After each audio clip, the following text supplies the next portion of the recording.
Ya Allah, by my duty, Al Hajjat Shepsis Rayab to Ali. I mean,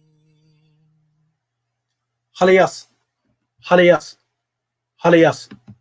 And that is the same Moorish kin in transliteration. O Allah, the Father of the universe.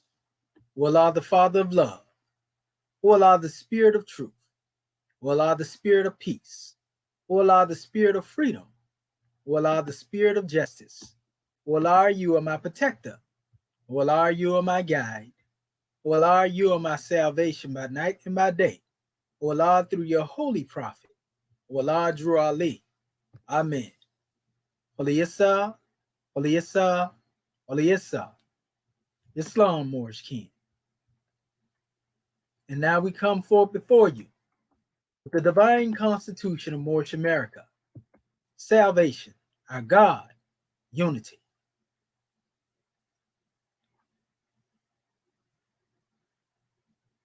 The 7 supreme constitutional acts of law. Act 1. The Grand Sheikh and the Chairman of Moorish America empowered to make law and enforce law with the assistance of the Prophet and the Grand Body of Moorish America. The Assistant Grand Sheikh is to assist the Grand Sheikh in all affairs, if he lives according to love, truth, peace, freedom, and justice, and it is known before the citizens of Moorish America. The bylaws. Act 2.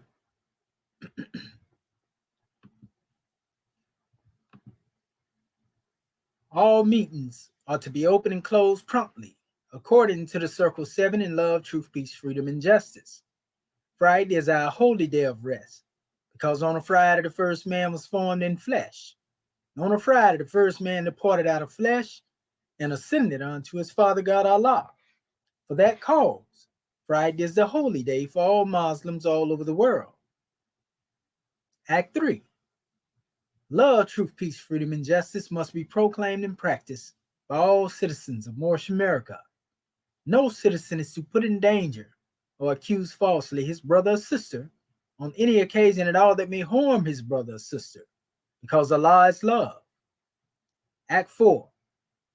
All citizens must preserve these holy and divine laws, and all citizens must obey the laws of the government, because by being a Moorish American, you're part and parcel of the government and must live the life accordingly.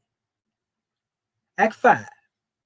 No organization of Moorish America is to cause any confusion or to overthrow the laws and constitution of the said government, but to obey hereby.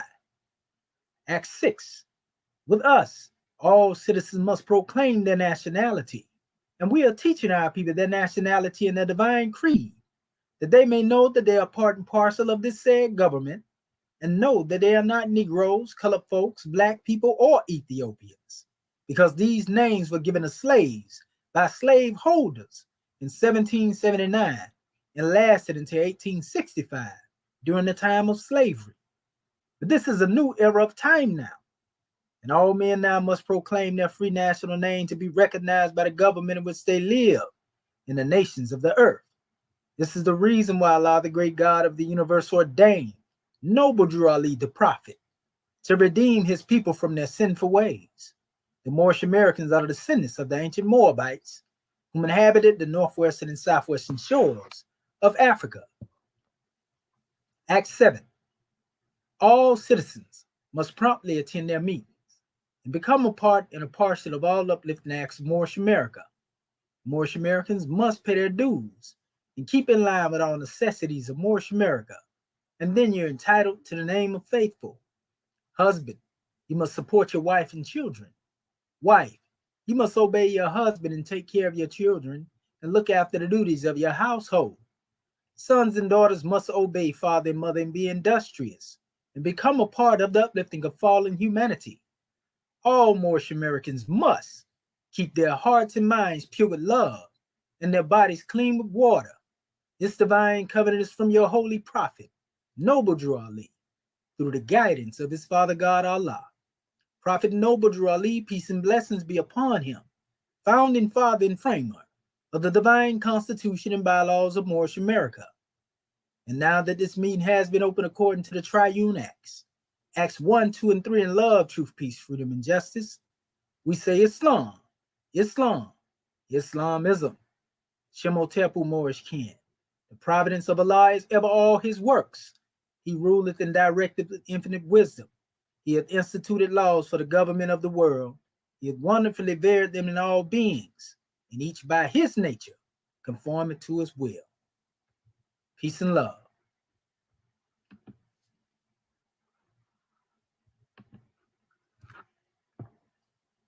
Islam, Islam, Islam. Gratitude to my national assistant Grand Chief for opening up the way to open to law. Voice, can please start speaking to your phone to mute out any and all background noise. Gratitude. Muted. I am the National Grand Secretary of the state of Indiana, Divine Minister Dr. Sai Natinu Heteru El, and I rise giving perfect praises to our Father God Allah and the highest homage to our holy prophet, El Haj Sharif Abdul Ali. I would like to extend honors to all of Act 1 and our theocratic Moorish American government, our royal consul, our secretaries, honors to our Grand National Seal, our Grand National Emblem, and our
from human milk. For days he sat in trance. The current of his thoughts was changed. He thought of nothing but the singer and her song. He longed to see her once again, and after days she came. She spoke and laid her head upon his head. Her touch thrilled all his soul, and for a time forgot the work that he was sent to do.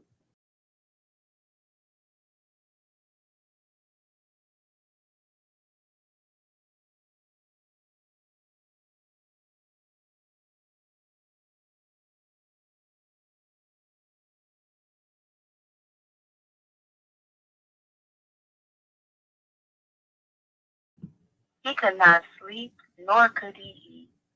The thoughts of the maiden came. They would not go. His cardinal nature called aloud for her companionship. And then he said, Lo, I have conquered every foe that I have met. And shall I now be conquered by cardinal love? My Father sent me here to show the power of love divine, that love that reaches every living thing. Shall this pure universal love be all absorbed by cardinal love? Shall I forget all creatures else and lose my life in this fair maiden? Though she is the highest type of beauty, purity, and love. Into its very depths his soul was stirred, and long he wrestled with his angel idol of his heart. But when the day was almost lost, his higher ego rose in might. He found himself again, and then he said, Although my heart shall break, I will not fall in this my hardest task. I will be victor over cardinal love. And when again the maiden came and offered him her hand and heart, he said, Fair one, your very presence thrills me with delight. Your voice is benediction to my soul. My human self would fly with you and be content in your love. But all the world is craving for the love that I have come to manifest. I must then bide you go. But we will meet again. Our ways on earth will not be cast apart. I see you in the hurrying throngs of earth as minister of love. I hear your voice in song that wins the hearts of men to better things. And then in sorrow and in tears, the maiden went away, and Yehoshua was alone again. Instantly the great bells of the temple rang. The grotto blazed with light.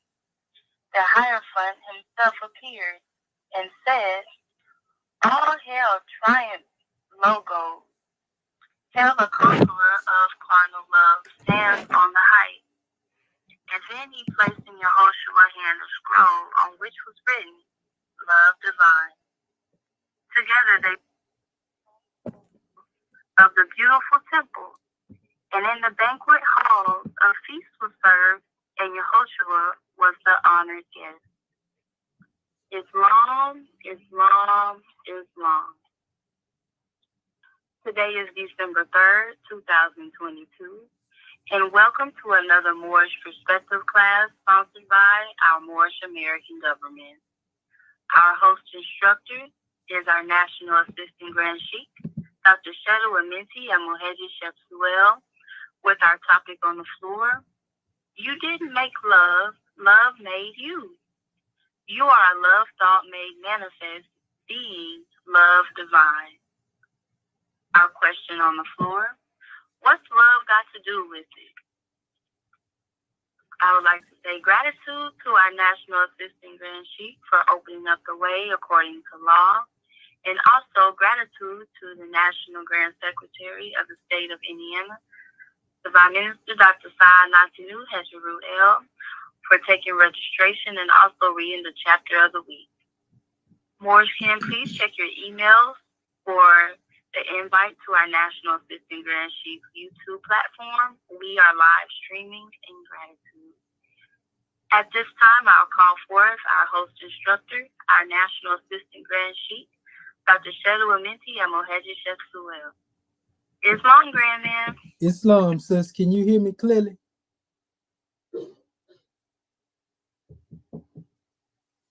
Give me 1 second, sister.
Okay.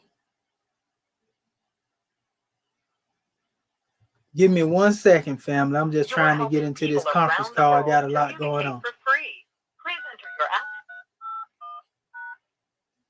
Muted. The recording The has apparatus started. is something else. Okay. Can you hear me now, Morris Ken?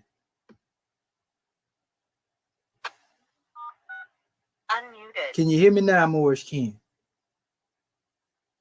Clear as a bell. Peace and love. Okay, gratitude. Yeah, I had just seen the message our Grand Secretary of the State had put in there. So pardon self, family. You know how Rome deal with these apparatuses. So Islamism.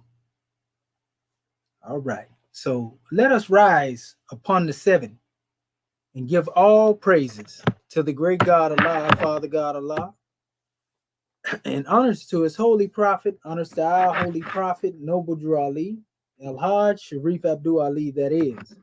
We give honors to our Moorish kin once again, here, there, and everywhere, and therefore honors to all of you who are continuously honoring yourselves by being yourselves. We give honors to our Grand National Seal. We give honors to our Grand National Emblem, National Flag, Divine Constitution, and bylaws, and honors to all of you who are indeed a living manifestation and personification of everything that our holy prophet brought to make us a nation. I want to welcome our Moorish kin to another Moorish Perspectives. As I am your host instructor, Dr. Shahid Imani Mohadi Shabazel, and my ancient Comedian high name being the same as Dr. Shedawa Mintiel Muhajid Shepsuel. And we have a grand drawing to bring to the Manifest family tonight as we introduce our present chapter, you know, in relation to dealing with the 6th adept degree, you know. And this is special drawing will be a grand one for those who are striving to have a clear conception, you know, of what love divine is, because that's exactly what was demonstrated. We sent the chapter out to our Moorish kin. So, mashallah, our family had this special chapter on the manifest, and we can actually demonstrate this special measure. And our family out there that's watching us, they can also get a grand drawing off of this special chapter as well. Our subject title that we have on the manifest is You Didn't Make Love. Love made you. For you are a love thought made manifest, being love divine. Again, our subject title is You Didn't Make Love. Love made you. For you are a love thought made manifest, being love divine. You know, and that's a powerful demonstration. What do we mean when we say you didn't make love? You know, that's the first thing we'd ask. But we also want to reflect upon the ayat in our chapter, you know, that is in reference to lo, I've conquered every foe that I've met. And shall I now be conquered by carnal love? That's a powerful measure, along with the question, what's love got to do with it? I want to give honor to our brother Charles Boyle, Aki Kaba, Sister Kathel LaRue Foyle, you know, and all of those who will come in the process of us giving these special measures. First, we have to come into a clear conception of the word love itself, you know, because many of our people have been taught that they fall in love. And there's an emphasis that we make here at the level of the Moorish American government is that we don't fall in love, we rise in love. And if this is dealing with an special expression of love where one is falling, then how can it truly be love? So one must rise in love, you know. The rising in love is the special process that has to do with progress in any special area that has to do with, you know, people coming together in divine affection, so to speak. So, you know, most of us misconstrue this, and this is why we fail to realize that that carnal love is actually a foe to man and not a friend. Carnal love, again, is a foe to man and not a friend. And some people say, well, man, I thought love is a good thing. Yeah, when you vibrating at a high level, you know, when you're talking about love of the creator and the creation, and love that goes beyond the manifest, and what has to do with loving things, or being caught up in one's passion when it comes to carnal love, when you loving those things more than you love the great God, or more than you love a mission, of uplifting your people. This is where love becomes a foe. You see, a foe that one actually must fight, because if you're not careful, you'll think that by you demonstrating this carnal love, that this carnal love is the right thing that you should be striving for, if you don't know better. And many of our people, having not this knowledge, having not this wisdom, having not being adept enough to know the difference between carnal love and love divine, they fall victim to these same special pitfalls, of the insufficiency of human knowledge, basically. You see? So that's what we're getting at. And we're going to make it plain by the time we get done tonight. But in our life, most of us have been taught that when we say we love something, again, we have a strong affection for a thing. It don't necessarily have to do with a person. It can actually deal with a place or a thing. You love to do a particular thing as far as dealing with passing time. You love material things at any level. And it could be situations, anything dealing with the plane of things made manifest from the corner standpoint. And yet, though people may say they love things, like I always like to use the example, most people say, man, I love this house, I love that house, I love that car, I love this and I love that. But if a chance came, an opportunity presented itself, some people would lose the love that they have for those things and be willing to sell them, put them up for purchase. You see, this is real. The same thing that one say they love. So is that true love? If you are willing to give that a special thing up, when you love something, you put security on what you love. When you love something, you hold it nearest and most dearest to yourself.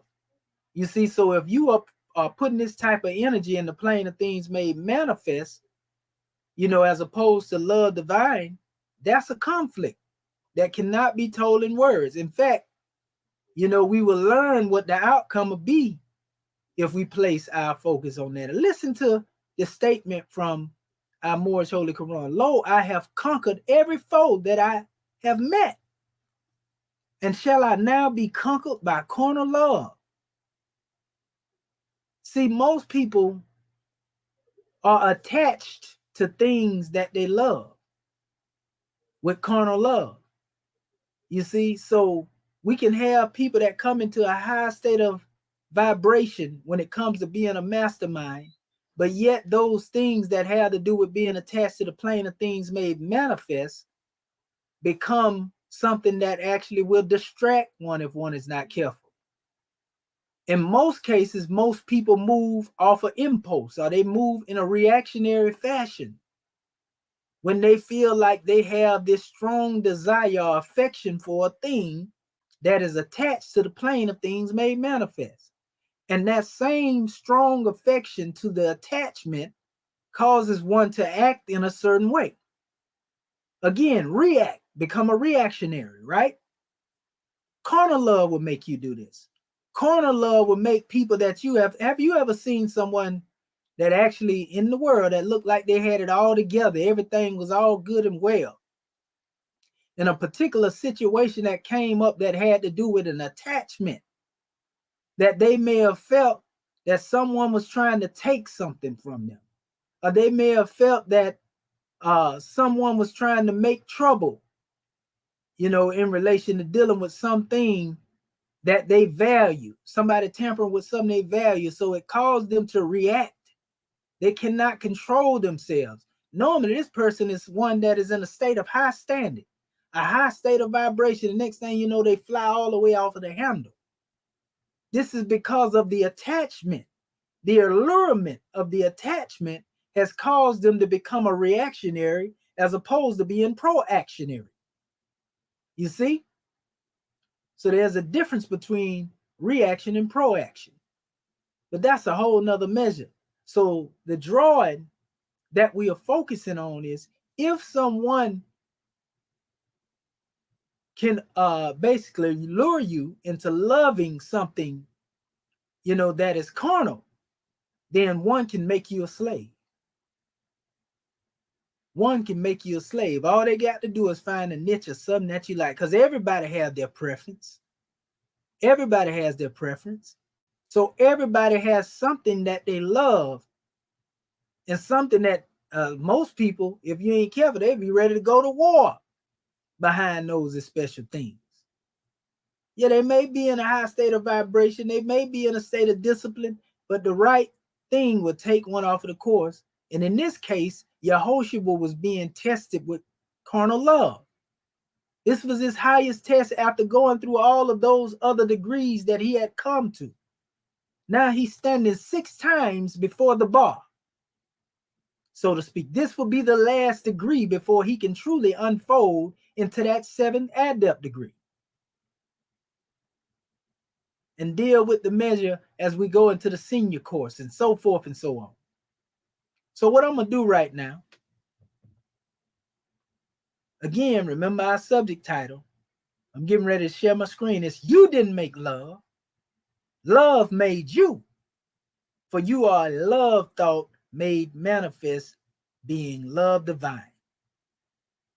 And if love made you, if the essence of your mind is cultivated in love, if your heart is saturated in love, if one is full of love, if one is full of love, if one is full of love, then you can do nothing but be of service to humanity. You can do nothing but be a vessel of the great God, be a vessel of the ancestors, be a vessel of all of those who came before you, who was not able to complete their special tasks. So you have been given the burden and responsibility of completing that task in which they were unable to complete. You see,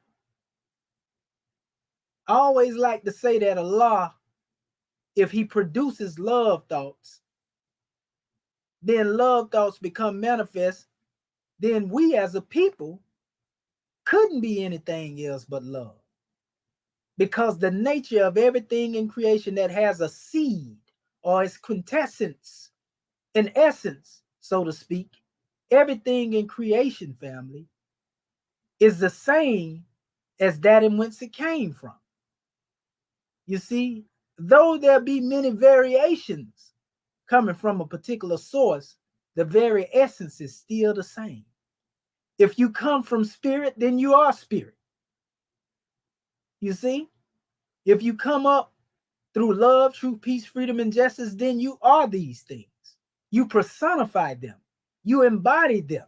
You manifest them. They emanate from your aura. You see? So this is what we're getting at.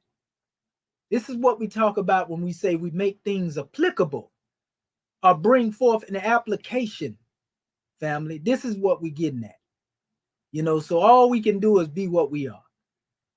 If it's an apple, then we know it produces apple seeds. And we know that apple seeds, coming from a level of reciprocal help and mutual obligation, so to speak, reproduces that which is of itself. And the same thing has to do with any other seed. So what would make us different being the seeds of the great God Allah? If he produced love thoughts, then we too reflect and manifest as the same. You see, love thoughts. If you come from a tree of hatred, then you can tell the tree by the fruit it bears. If you come from a tree of love, then you can tell by the fruit it bears. You see? And just because we tell you a unwavering truth don't mean we don't love you. It may hurt a little bit, but the truth will make you free. You see? The truth will make you free, family. So I want to go into our chapter. I'm going to share the screen real quick. I'm going to present it real quick so that our family can follow along. And again, want to give honors to all of our Moorish kin for showing up and being on the manifest, supporting that in which you love, putting security on that in which you love. Because if one doesn't have love leading on, love, is something that one is afraid to speak of, afraid to demonstrate, because they think demonstrating love make you look soft or weak or something like that right there, then you burn up from the start. You can't do nothing with you anyway. So this is our chapter. The goddess already read it, so we want to get into the commentary. We want to give honor to our Grand National Chairman, Dr. Akhenaten Pert M. Heru Tutankhamun Bey. And this is Akhenaten's Adept Lesson 418. And this is dealing with Ali taking the 6th Adept degree. Ali passes through the Adept Chamber of the Eastern Sages. Now, we heard last night Goddess and Queen, Grand National Treasurer of Moorish America, Sister Nefertiti Tutankhamun Bey, give a marvelous measure in relation to dealing with our adepts and angels the same. But this is one of them lessons that's going to drive home the truth and make it a part of each and every other part. Because that's my problem, to solve, so to speak, solve the fix. It has to do with studying the self. And then it has to do with supporting that in which we love about the truth.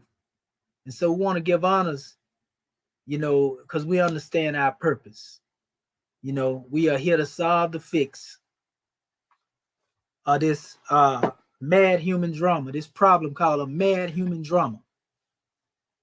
So it goes on. Let's see what the chairman stated here. Preamble. It said, this special chapter is hereby dedicated to every Moorish American man whom has suffered slavery here in the West. Now, we know that we go into the essence of getting out of the state of dealing with gender. The spirit is genderless. So you often hear us express man as Moorish American national. Man has always been a representation of a nation of people, even in the most texts you find. Before Israel became known as a nation, Israel was known as a man. You see, before Ishmaelites became a people, Ishmael was known as a man. So these particular ones represented nations. Before the Moabites became the Moabite nations, Moab was a man. So in this special case, we're dealing with man as it references dealing with not only a master of Allah's nature, M-A-N, master Allah's nature. That's what we're here to do. And again, Moorish American national, M-A-N. So when we say that, don't think that we're just talking to the brothers. So it said, this special chapter is hereby dedicated to every Moorish American man whom has suffered slavery here in the West. And we all have. The number 6 can be divided evenly by 2 3s. Yet the number 3 is independently strong, especially when it comes to one decision to be made upon the 6th degree. Here, the 6th Adept degree has been patterned to free their hearts and minds from its unsung post-trauma effects into their ordained seraphic heaven as gods in flesh. That's right. Remember, we talked about this yesterday. Here now ye seraphim, ye cherubim, ye angels, and ye men.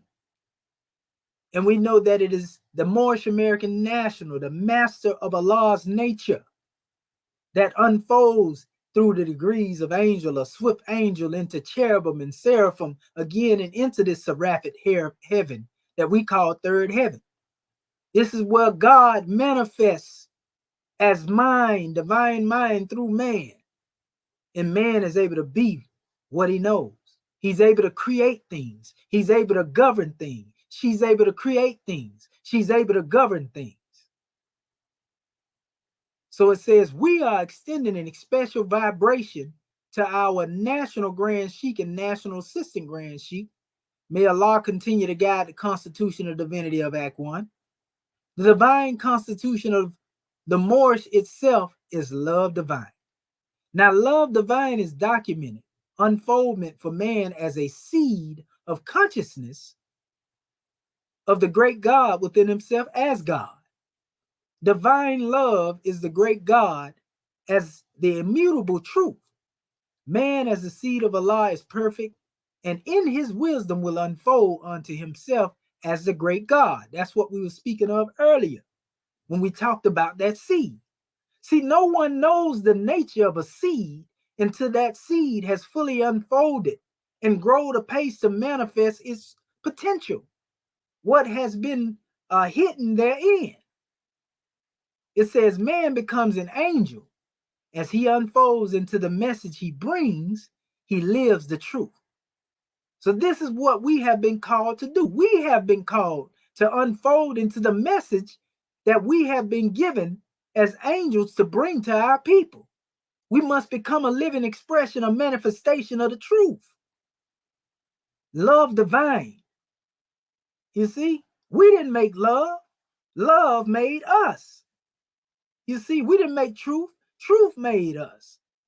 We didn't make peace, freedom, and justice. All of these things in all actuality are the attributes that took part or were activated in the beginning of creation to bring us into existence. Islam. So love divine is the actions of truth. In Metamorphose, it says from man through the ether planes unto the spirit force of Allah. See, that's the destination, to become one with the Creator. Not in a spooky way, but recognize all of your ways, your acts, your deeds, your thoughts. Your thought process is dictated by a higher divinity, the higher self, a higher medium, right? It says the spirit plane has no gender. Didn't I just say that earlier? So we don't get caught up in to trying to make spirit, a male or a female. There are no gender wars amongst us from this aspect. It says the sacredness of God as love is universal, immutable, and never subject to death. I want you to hear this. It says boundaries or government. Love, divine love is true, peace, freedom, and omnipotent, omnipresent. It is a spirit which will appear in both the infinite and the finite degrees. So when you talk about the omnipresence, the omniscience, the omnipotence, these actually represent degrees of the throne of the Creator. Unknowest to many, meaning the throne of the Creator is really in reference to the power and the dominion of the Creator. Just like we have a capital empire and dominion on the plane of things made manifest, there's a capital empire and dominion, in the celestial realm that pervades over all creation. And this capital empire and dominion represents the seat or the throne from which the great God Allah rules. So we sit the Savior love upon the throne after having slayed that mighty Goliath of the ego. See, one's mighty ego must rise and conquer that lower self, that carnal self, because that's what attaches one to the illusion of love from a carnal standpoint. And so we fall by climbing. So anyway, it goes on. It says the great God is love. See, this is why we say love made you. You didn't make love. If the great God is love, you didn't make the great God. He made you. Love is the great God. It says man in his purest form is the unfoldment of love divine. Love divine is the spiritual center, in essence found only in the adept chamber, third heaven of man. In ancient Kemet, they refer to this as Seket Aru, or Seket Allah. You see? And this is a state of being. This is a dwelling, being in the proximity of the Creator, not looking at him from a spook standpoint. If we know he is love, then love is always present. Love is always leading on and victory is sure. So try placing love on the manifest as an active attribute anywhere where you see the name God. Just think about it. Allah is leading on, victory is sure. Love is leading on, victory is sure, right? Allah is great. Love is great. Right? And we can go on and on with this demonstration. When you're talking about the love, you're talking about the Creator.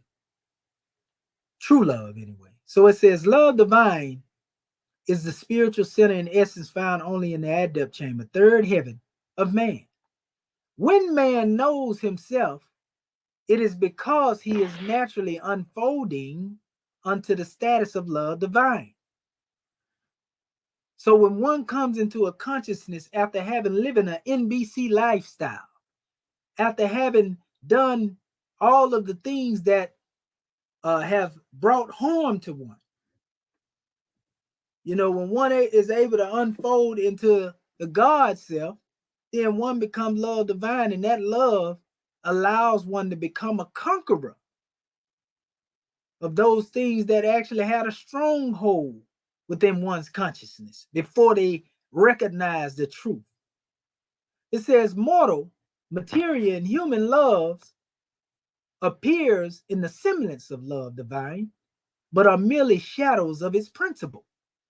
In the will of man, there is a determining principle acknowledging in the course of justice, he is love divine, can no longer be deceived by the mystic shadows of carnal love.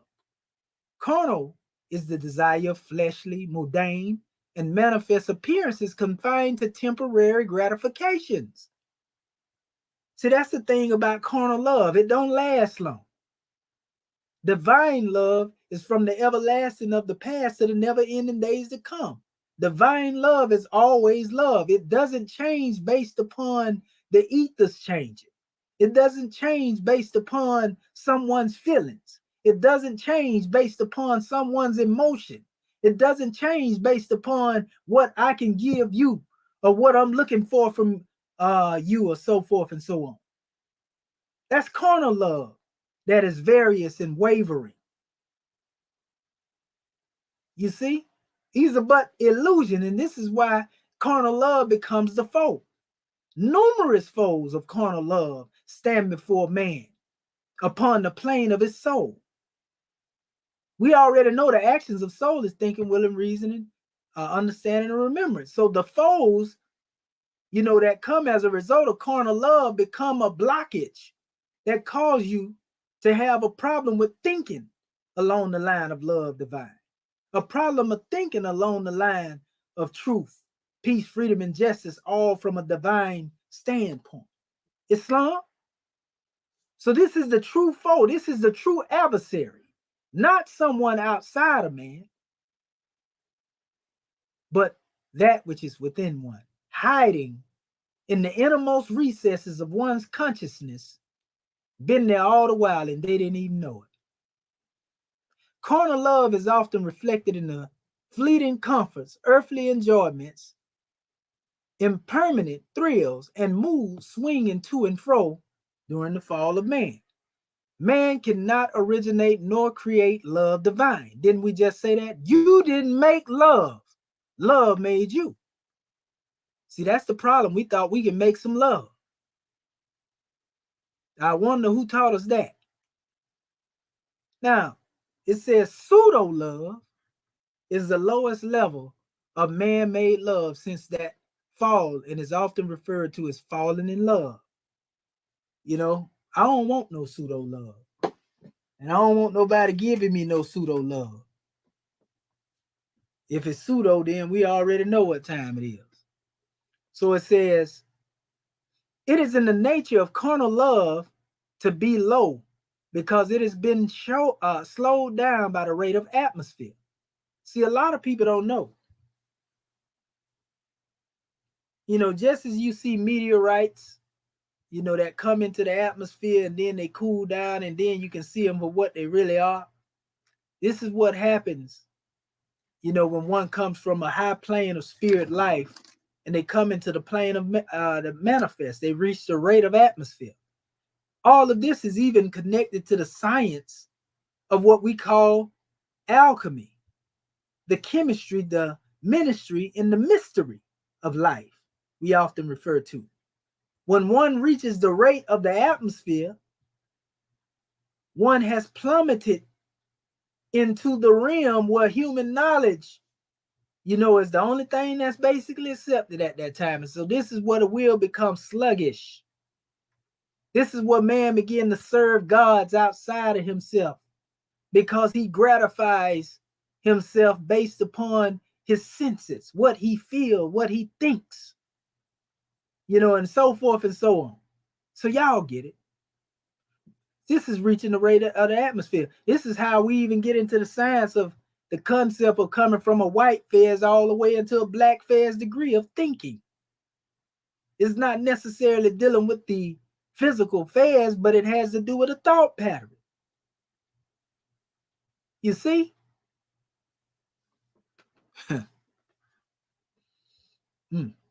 So it goes on. I want to give honors again to our chairman for these master lessons. It says, carnal love is subjected to time, conditions, lust, and the whims of man. This form of love is housed within a thought and controlled by gratifications of man's carnal nature.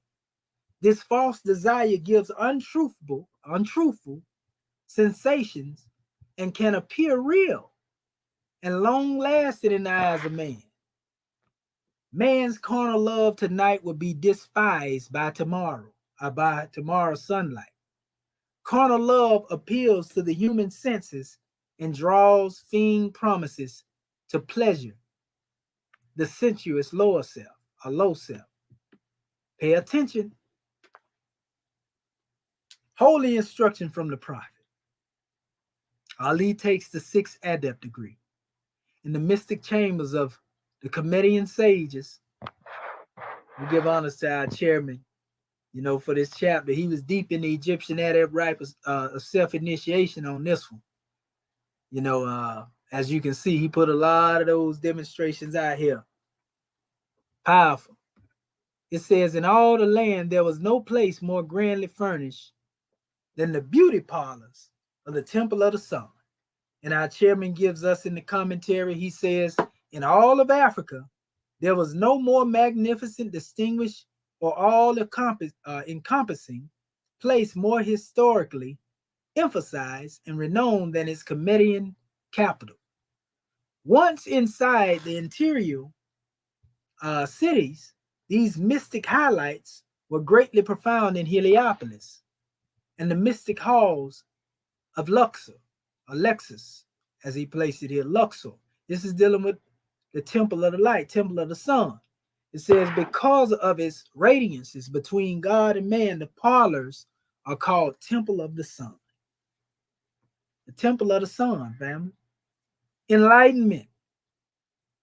So, and you see all the symbolism. I created this symbolism years ago. I want to give honors to the chairman for featuring it. And the symbolism here alone has a lot of meaning behind it, because this is a representation of the East, and this represents our prophet over here coming back from the East into the West, so to speak, on his journey. He brought everything that was here that it would take to save us as a nation. You can't really see it real clear here, but we had all walks of life up here. It was a grand expression. So it ain't what's, on your head in relation dealing with the feds, it's what's in the feds. So it goes on and it said, few students ever enter these rooms. The priests, which are, i.e., adepts, divine ministers, guard them with awe and call them halls of mysteries. How many of us have the knowledge that these halls of mystery actually has to do with what is present within our consciousness? But it says the Grand Lodge of Luxus, it says sometimes referred to as the halls of Luxus. And this is what the chairman is referring to, Luxor. It says mystic halls of Luxor. It says purposely, the foundation of today's Western Freemasonry is built upon the stolen legacies of these Comedian halls of learning. Right? It says, but without the spirit, knowledge, and acquaintances of the great God Allah, the few students accepted here would graduate with the high degree and God represented a faithful angel, harbinger, it says, and or prophet of a nation. When Ali had attained the victory over fear, last chapter's heroism, when Ali mastered and became victorious over the illusions of fear, he gained the right to enter here. So you got to overcome fear. It says the guide, which the chairman emphasized that the guide is a comedian master, leading Ali to another level of thought. The current of his mind, thought pattern, focus, and interest was directed and led into a higher direction, led on the way, and after passing many richly furnished rooms, they reached the Hall of Harmony. So one leaves the Hall of the Mysteries, that we still presently there, but one goes into the Hall of Harmony, the Hall of Truth and Right, basically, right? The Hall of Harmony, the Hall of the harmonies of life. We know that's what justice, mercy, love, and right expressed coming from the higher self. The mother of virtues, justice, mercy, love, and right. The harmonies of life. And you can see the depiction here of one being led by the higher self, Heru, and one being led by the deity of the underworld, Anpu, Anubis, right? So it says, the solitude of meditation where God and man agree. It says universal consent and congruence, spiritual and divine sources of life's creations, where things are made of thoughts. It said, and there was Ali left alone. Among the instruments of music, the origin of music is the three rhythm, vibration, and measures and cadences and pulsations, which balance the totality of living creatures. Music is that life which sustains the universe in ages and man. See, that's true music. It says the totality of music is the essence of life from the creator to the manifest destiny, right? Music varies according to the duration of a living entity, e.g., planets, trees, and men are living manifests, but each has an independent life expectancy, which varies from the other. Also, music is the harmony and balance governing all living things.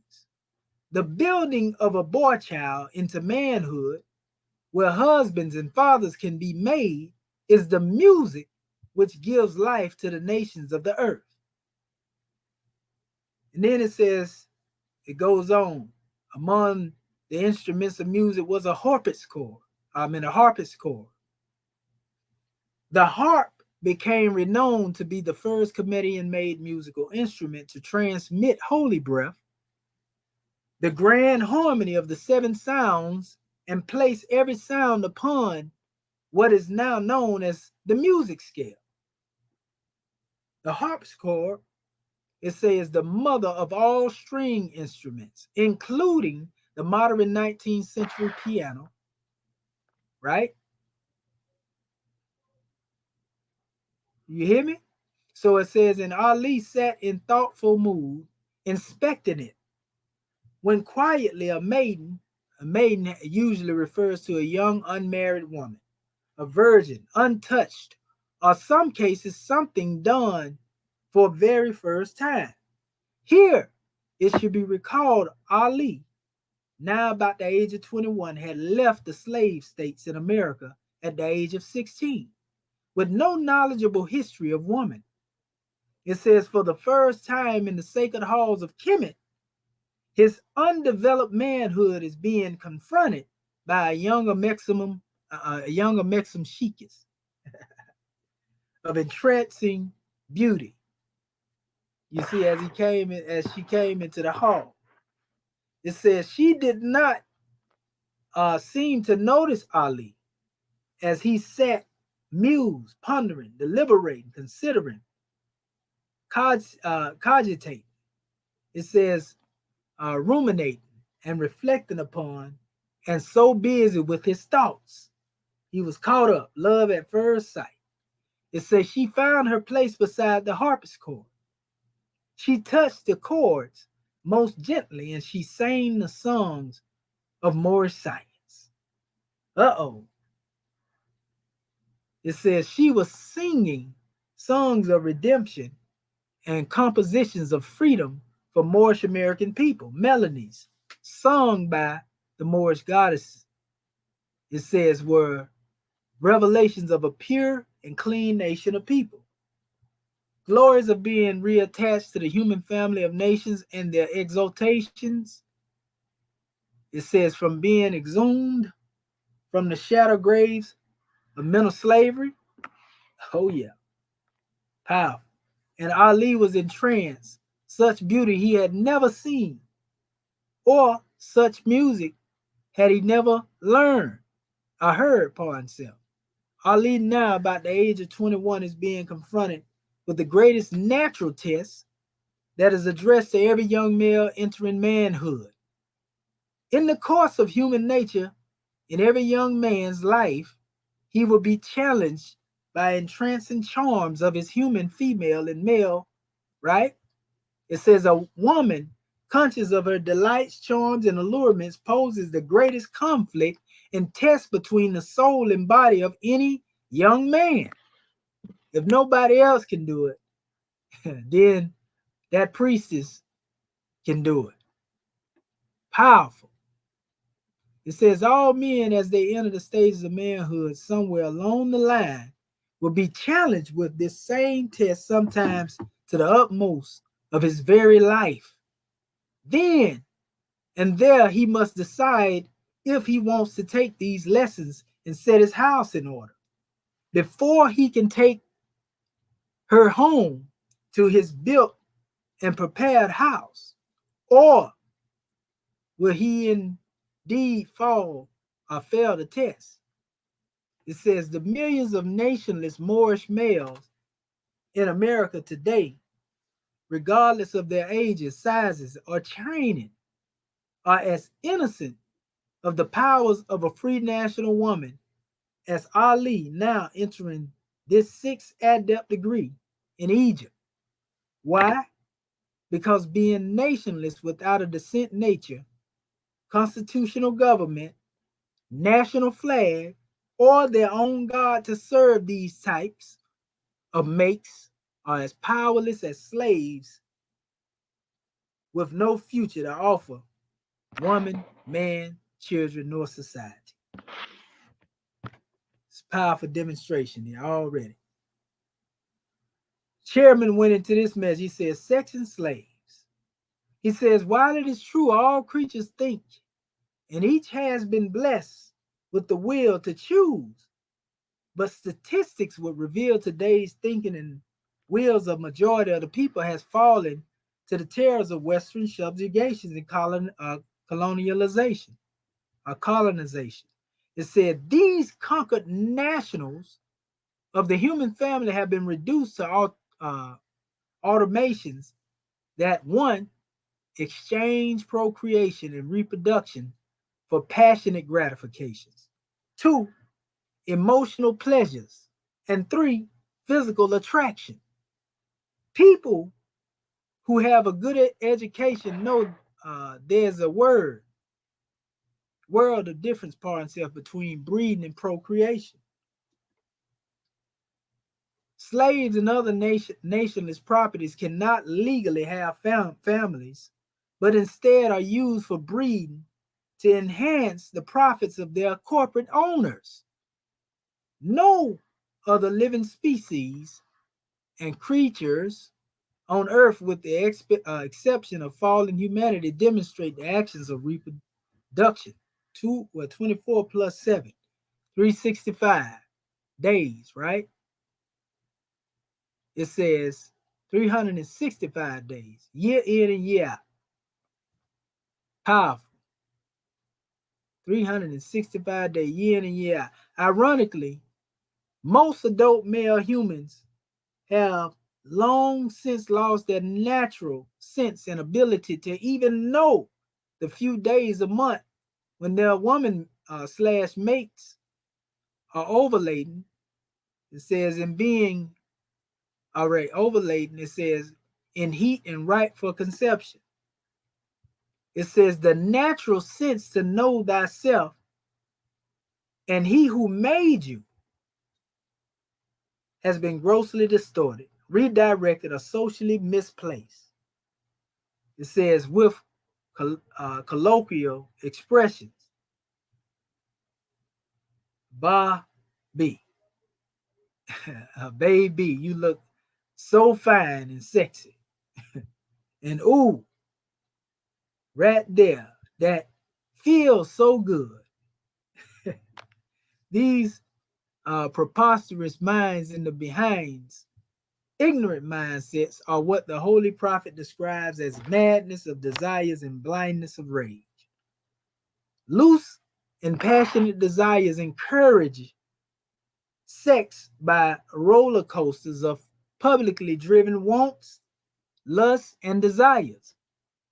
The degrading consequences of come on, let's do the nasty and enchant delusions now procedure, the degrading consequences of come on, let us do the nasty. It says, an enchanted delusions now produce breeders in the place of fathers. See, that's what happens when you fall in love. Man, what good is a salt if it loses its savior? It says single moms instead of mothers, and political same-sex acceptances to replace the genealogy of descendant lineages.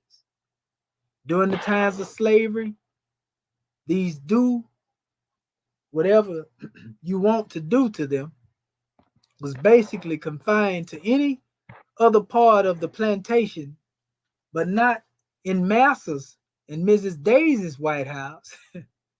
This is where today's Western slaves to sex got their beginning.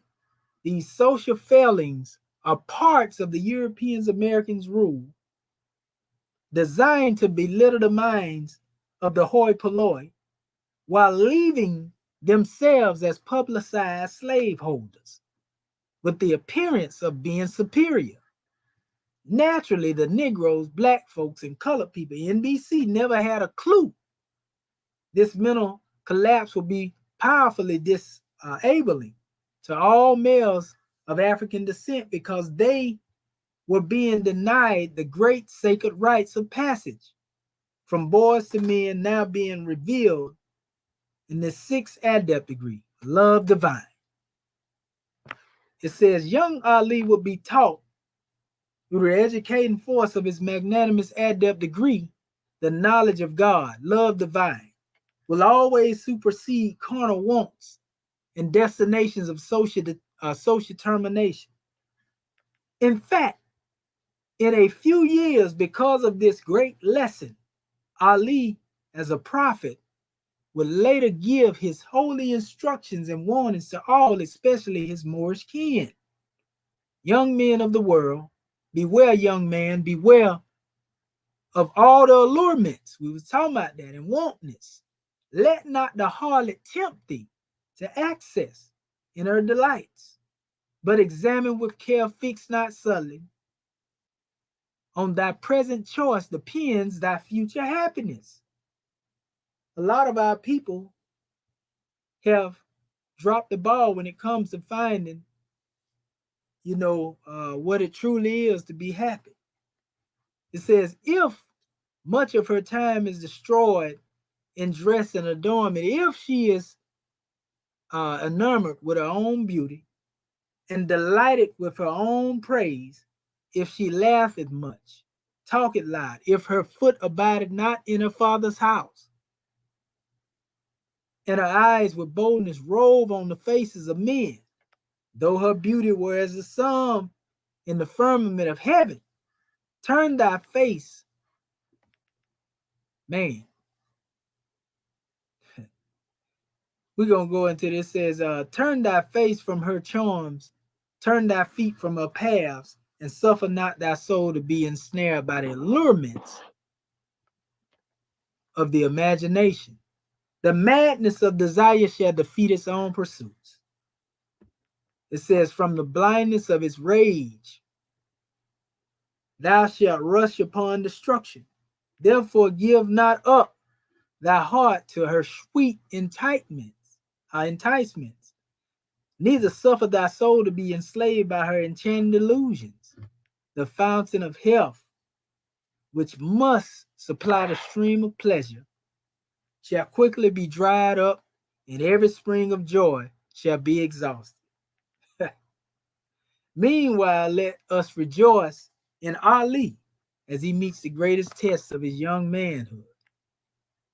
You know, it's a lot of measures that are given here in reference to the songs, the addition of singing, songs for more signs, her feminine nature, singing songs for allurements and wantonness. Man, this is some powerful stuff right here, family. Let's go into this measure. Ali, taken with him, himself said out, what is the meaning of this incident, event, occasion, episode? You know, how did I allow myself to be bound? Now, here's the thing Yahushua would demonstrate. It says, I don't know Ali submitting to his lack of knowledge, education, and insight about that such interesting beauty and such queen-like loveliness were ever found among the sons of men. Seraphic, angelic, commissioned angel to the highest order, or of the highest order, music ever came from human lips. Manhood education school is now in session. Ali must now learn the importance of saving men of his nation. This stage of his preparation calls for learning, while in most pre-colonized African cultures, there's always been an educational ritual resulting in some form of manhood training school. African boys about the ages of 10 to 12, just as they were taught how to be men, the hallowed purpose for manhood, it says school has always been to generate, right? It says the original divine foundation of God consciousness upon which husbands and fathers can later be created. These historical ceremonies were later, revised in the documented in 1977, the TV miniseries called Roots. Today, all so-called NBC are sustained under the yoke of mental slavery. Due to the absence of this nationwide ancestral manhood school of seraphic education, NBC people of today know very little about a very great measure of their suffrages has been sustained in the absences of national boys to men education. Man, some powerful drawing. It says European nations have used centuries of political and religious industries to bury, denationalize, dehumanize, and yet, while they are still alive, kept the NBC from joining the family of nations. This partially answers the question, how then is it possible to be a free people when the statuses of their manhood and womanhood has been amputated, disconnected, or otherwise taken away from them as a people? You can only be what you know, family. It says Moorish people. It says of the Americas, let us not complicate the simple. Exactly, what is a nation? A nation is a comedy of decent families consisting of free national kindred fathers, mothers, sons, and daughters. It says from these national stores derive a pyramid of people bearing one free national name, nationality. A nation is therefore free and sovereign to form a government beneficial unto themselves and their posterity. based upon these divine national inherent laws, right? Set for civilizations by our ancient forefathers. It is impossible for any organization, group, or club to ever become a nation. We tell our people this all the time. That corner love something else though. Man love to fall by climb. It says neither can a nation be formed and ruled by a matriarchal nation, government, or society while their men are still enslaved by an opposing or non-beneficial sovereign power. No nation is going to exist without its men and entire family status well-being. It says free, secretly promoted here in the Western Hemisphere. It says a nation of women would also, well, at best, maybe last 50 years, right? Before it dies due to a lack of babies. It says the majority of African females are not allowed to know the reality of this entire free it to ourselves. Freed it to ourselves. It says concept came from the lodges of Western Freemasonry. This is among their most well-kept secrets. The true definition for members of the European Orders of Western Freemasonry is best described in Noble Drew Ali's Act 6 as by right slave holders. There are 3 requirements to become a true Mason. 1, pale skin and European male, right? 2, age of 21. With 3, sound mind and body. From George Washington to George Bush, there has not been a president who was not also a Freemason. It was these slave holders, Western Freemasonry, who legally changed the age of adulthood for all young men from 12 to 24, 21, pardon self, 12 to 21. It said this is how it says the age 21 was first made. The required age to join the lodge, it says, and to be honored as a free man. I added the free in there. It's really honored as man. It says age varies. It says of mean, unjust, and unnatural, but it was meant to women and other properties, the constitutional laws. It says slave masters. It says from their slaves, women, and other properties, the constitutional laws supporting European male rules also assures the domination of WF&M over their human cargo of the West African nationals. It should also be noted that when the pale-skinned nations of Europe conquered the capital, the dominion of Mexico, pardon self, it says Kemet, Egypt, it said they pillaged every national and historical treasure, movable and visible to the carnal eyes.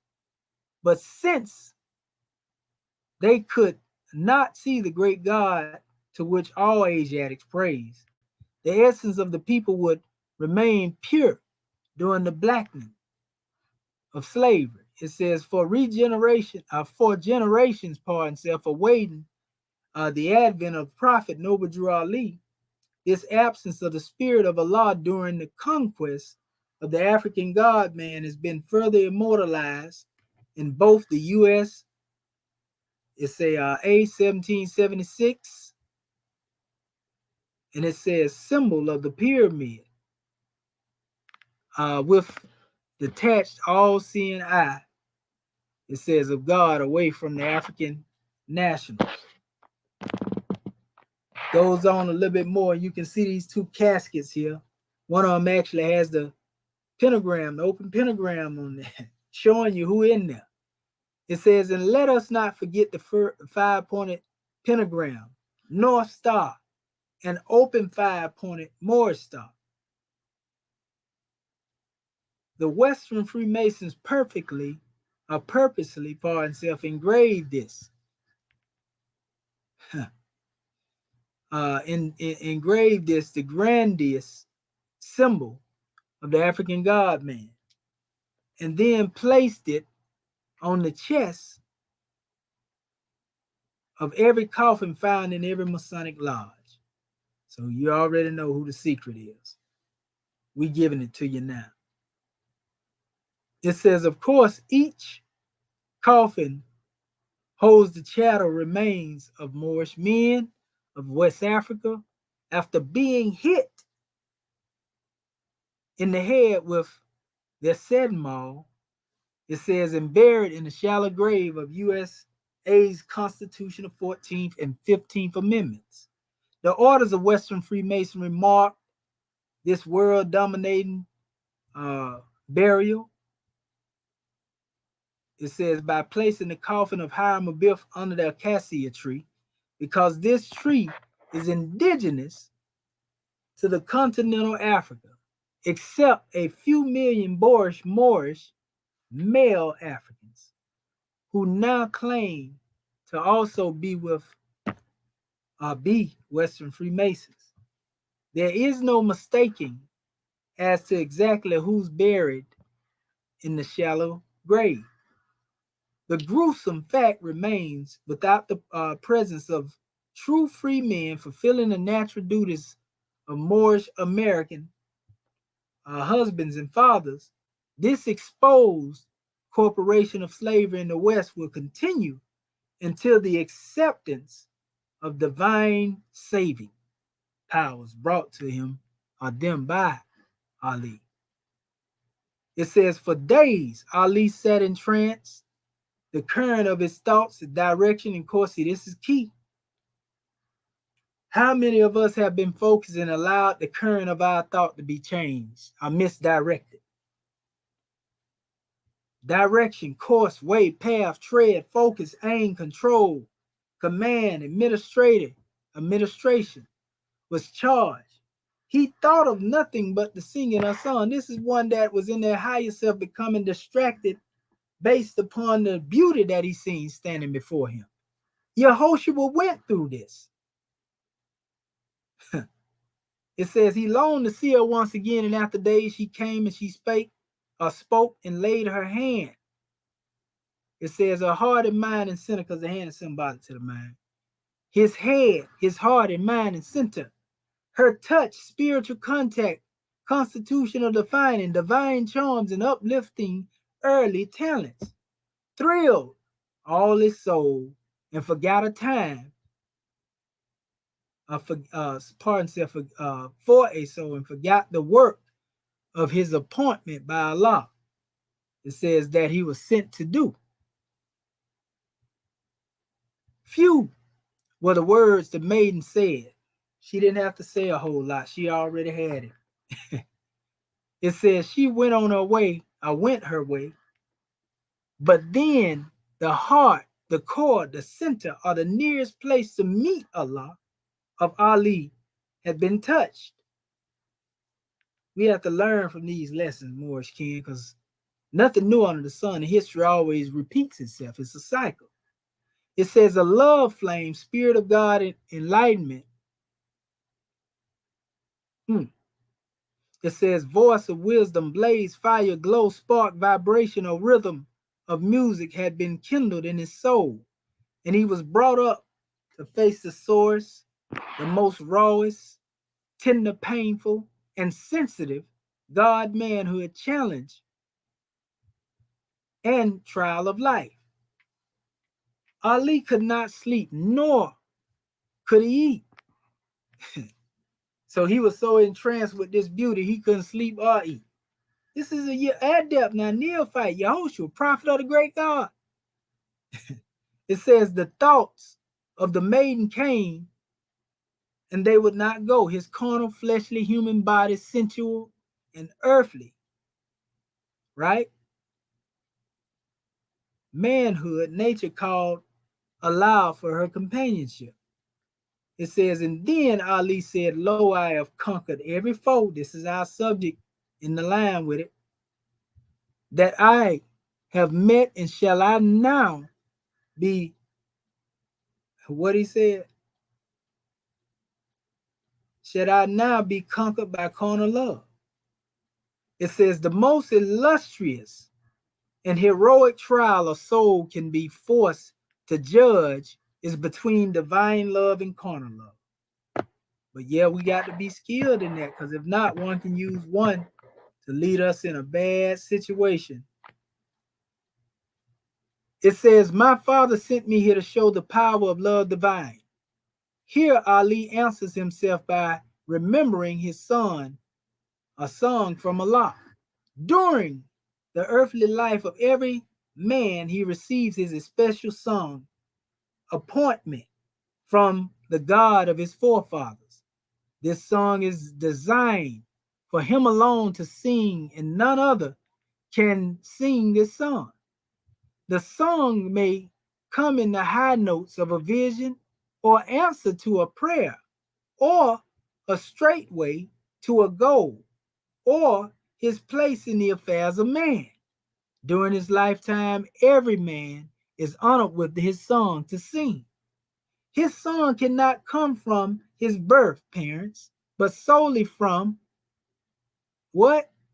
He who made them. When any man follows the song of another and not sing his own, he will not find happiness in his life, nor will he be satisfied. That love that reaches every living thing. And we're getting ready to close it out in a second right here, as far as my portion here to open up the floor. But it says, share this pure universal love is song for him to sing. Be all absorbed by carnal love. Shall I forget all creatures else, especially my kindred NBC of the West? Now, this is something else when this song can change the course and misdirect one. You see? So this is a powerful demonstration. So it says, shall I forget all creatures else, especially my kindred, NBC in the West, and lose my life in this fair maiden, though she is highest type of beauty, purity, and love? A woman, it says, goodness, goddess and queen, it says, into his very depths, his soul was stirred, and long he wrestled with this angel idol of his heart. It says, but when the day was almost lost, his higher ego, higher self, in other words, the harmonies of life, because that's the higher self, right? He was able to make these discordant notes harmonious. You see, harmonies of life bringing about right order. He rose in might and his boundless will. This is the key to bringing peace to one's universe right here, Morris King. It says he found himself a spirit form very heart of the great God. And again, he said, although my heart shall break, I will not fail in this my hardest task. I will be the victor. I'll be victor over carnal love. And this is what we have to determine within ourselves. After we learn how to regain our center of gravity by being able to tap into the higher self, when the higher ego rises to might, you know, this is what we have to be able to do, family. You know, become a victor over that carnal self, or carnal love. And when again the maiden came and offered him her hand and heart, see, now once one gains strength, because you can't gain strength from weak sources. One gains strength, now he read it. It says she is willing to submit her mind in nearest place to meet Allah, to the purity of his love. Ali said, fair one, your very presence thrilled me with delight. Your voice is benediction, approval, sanction, agreement, and honor, right? To my soul. You know, in this way, they say, I'm digging you. As some people say. It says, my human self, the perfumes, the odors, true sensation, right? His body of desires would fly with you. It says, and become contented in your love. But all the world is craving for a love that I, Ali, have come to manifest. It was already in him from the beginning. The world was craving for love divine, not carnal love. Our people are craving for love divine, not carnal love. Even though they think they may want some carnal love, and they think they can make some love. Love didn't make you. You see? I mean, you didn't make love upon itself. Love made you. So it goes into, I must then bid you to go. It says, but we will meet again. Our ways on earth will not be cast apart.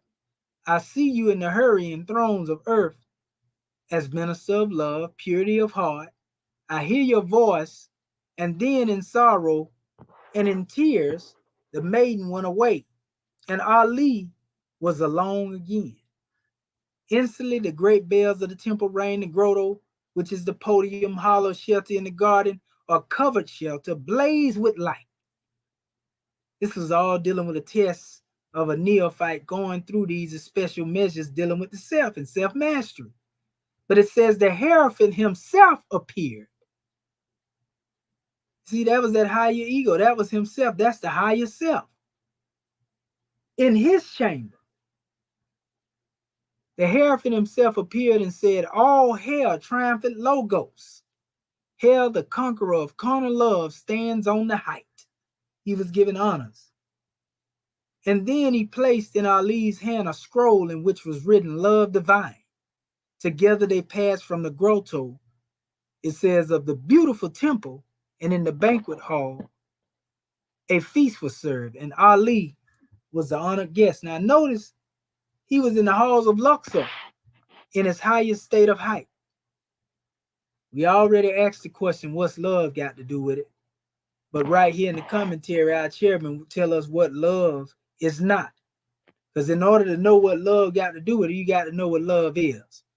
So what love is not, in its utmost purity and divinity, there is nothing sexy, lustful, sensual, lewd, indecent, or erotic about love. True love is never carnal, nor confined to the physical needs of man. Love is not a passion, feeling, nor counted as zero in a tennis match. Contrary to Western beliefs, no one has the power to make love because God cannot be created. Didn't we say that? Love is not sex, nor does love age. Love cannot be brought nor sold. Didn't we talk about that? It cannot be measured nor to the finite duration called time. Love can never be loaned or bargained, nor held accountable for the faults nor failings of man. Love is not a killer, nor a destroyer. Love cannot be harnessed or bound by the pleasures of one human gender to another. God is love. So we want to give honors to our Grand National Chairman as he plays Sutta Nothi out here. You see the fez in the turban with wings on it, and you see what the swift angel degrees represent. So, these are measures that we just wanted to bring to the manifest and make our family privy to. You see, and peace to all the family that's showing up in here. Noble Brian, the brother Jeremiah Judah Self, Smith Bay. You know what I mean? All of the family that is bearing witness to these teachings. Because man has fallen, and woman, because they have only known carnal love. And they thought that carnal love has to do with one falling in love. No, we rise in love. And we can only rise in love when the higher ego rises in might. So that being said, family, I just want to give honors to the chapter as we introduce it to you. And we actually want to open up the way so that we can hear from our family now at this special time. Whether it's from those who are on the panel or those who are on our conference call. So *6 your phone, Morris Ken, and Islamism, gratitude. Praise be to Allah.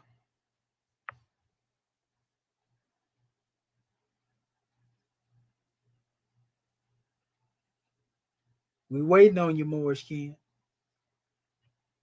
I know we ain't demonstrating on that other degree. We talking about love divine. I know our people got some of love divine they want to talk about. Remember, you didn't make love. Love made you. For you are love thought made manifest being love divine. I know some of our family want to talk about that. Are you there, Morris? Islam. You hear me? Yes, sir. I can hear you loud and clear, brother. Eric Miller Bay. Yes, sir. Dr. Eric Miller Bay, Morris, Virgin Islands. First I rise to give praises to Allah, honest to Abu Ali, honest to our Moorish American government, honest to our Moorish flag, our Grand National Steel and emblem, honest to Act 1, honest to everything Moorish, honest to all the Moors that spoke before me and all those who will speak after. Islam, grand topic, honest to our Moorish perspective.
First I rise and give praise and glory to Allah, the most merciful. And I give high honors to this holy and divine prophet, El-Hajj Sharif Abdul Ali, the last prophet in these days and time. And I give honors to Act 1 of our divine constitution. And I honor you, God, man, for way for us Moors, great class, great subject. And I honor all the Moors that spoke before me and all those Moors that speak after me. And I honor all my brothers and sisters alive. Peace and blessings. Peace and love. What love got to do with it? Love made me. I didn't make love. Well, brother, you know, in order to truly be anything, you know, you have to be the essence of that, you know, and we are the essence of love, you know, because if we wasn't the essence of love, we could only act out this part. We could never really be, you know, and we have to keep going back and forth, you know, trying to be something that we're not. But being that, you know, everything is governed by laws. You know, even, you know, just like you were saying, when it hit the race atmosphere, things change. Same thing, everything is governed by laws, even our blood. When our blood hits the rate of atmosphere, when it hits the atmosphere, I mean, it changes. So we understand, that our prophet taught us that everything is governed by laws, and law governs all events. So, in order for us to understand that, when we came into this fleshly form, we started looking for things outside of ourselves, because I'm not going to say when we first came, because the prophet taught us that when man came into the flesh on Friday, he departed on the Friday. But as man started to think, and started to go outside of these laws, he fell further and further from his creator, from that love divine. But at the same time, we can be redeemed, because this is who we are. This is our true nature. So that makes all the difference, because we are able to love and able to show love to those who, even when they don't show love to us. But let me see. Okay. And the only way that, being that being that I am love, and I was made from love, I can love. And all man have to do is line his consciousness up, with the truth, with our principles of love, truth, peace, freedom, and justice. And understand that, the reason, and then when you start to do these things right here, when you start to be sincere and follow the process and instructions, because we have fallen, and our fall was mental. But, I tell people all the time, this is a road we have never taken before, because we never learned how to love, and falling in love, that's a whole nother story right there, because we didn't know nothing about that, but see, love lifts men up, and not, you don't have to fall. So, that makes all the difference in the world, not to just read these lessons and hear these lessons, but to abide in them and live by them and watch the changes in our lives, because we need this right here. We need to learn how to love. We need peace in our lives. And the only way peace is going to come is for us to be who we are. Because anything else is outside of law, outside of harmony. And this is exactly what they want. Those who are enemies to the truth. You see? Because we know that, like the prophet taught us, anything outside of the truth is an illusion. And it will not last. That which begins ends. So once the more understand that love is divine, and he becomes that love that he is, and everything is subject to be within the laws, that he does, that he do.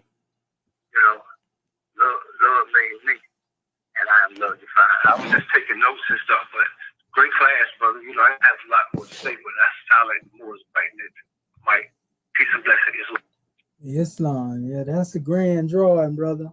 And I want to give honor to all of our family out there checking in.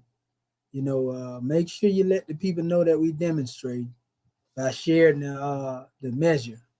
I see our brother Miller Bay trying to get in too. So, brother Miller Bay, just say your device ain't connected. You gotta put your microphone on there and your cam for it to let you connect. So I think our brother Muhammad Bay also would like to come forth. Islam. Islamism, grand man. Can you hear me? Oh, I hear you loud and clear. You ain't never been that clear more than Gratitude, grand man. I'm on my laptop today. Gratitude. Islam, peace and love and blessings. I am Dr. Gerald Hamid Muhammad Bay, Consul General of the South Carolina Consular Post Consulate. First, let me rise in praise of our Father God Allah, who is the best knower and arranger of all things, and give the highest honors to our prophet, Prophet Noble Drew Ali, who is the last prophet of this new era of time now. He is the seventh manifestation in divine flesh, the seventh angel, El-Hajj Sharif Abdul Ali. I give honors to you, National Assistant Grand Sheikh, for always leading the way and showing us as Moorish American students, always being the students, how to stand firm and be the Moorish American that our prophet, right, brought us to be. Gratitude for all that you do, grand man. I give honors to Act 1 of our divine constitution and bylaws. I give honors to our grand national seal, our grand national emblem, and our grand national flag. I give honors to this theocratic government in which we all live and can live. I give honors to Marcus Mosiah Garvey L., the forerunner to our beloved prophet Noble Drew Ali. And I give honors to all of our Moorish kin and all of our listening audience that are dealing with this StreamYard live broadcast this evening. Welcome, welcome, welcome. And I give honors to those that spoke before me, and I give honors to those that will speak after me, and I give honors to everything Moorish. Islam, grand man. As always, this is a grand magnanimous class. And as we say in the Moorish paradigm, there are no strange happenings. You know, everything that comes forth in this new era of time now is right on time. You know, the subject matter, you know, as you talked about, I have conquered every foe that I have met, and shall I now be conquered by carnal love? You know, I'm a man of words, as most of us are. You know, we've been taught by our prophet to think, and this is one of the major elements of what this is talking about. You know, that Yehoshua had conquered, just like it said. You know, we come across paths where, you know, we may have overcome a whole lot of different things and trials and tests in our lives. But this is talking about a trial and a test that is natural. That's what makes it so unique. Like the way that Swift Angel #1, our Grand National Chairman, talked about, you know, the test of carnality, you know, or desire, you know, and when it talked about in that next ayat that his higher ego rose. Wow, you know, I was tempted, and, you know, I did a little research.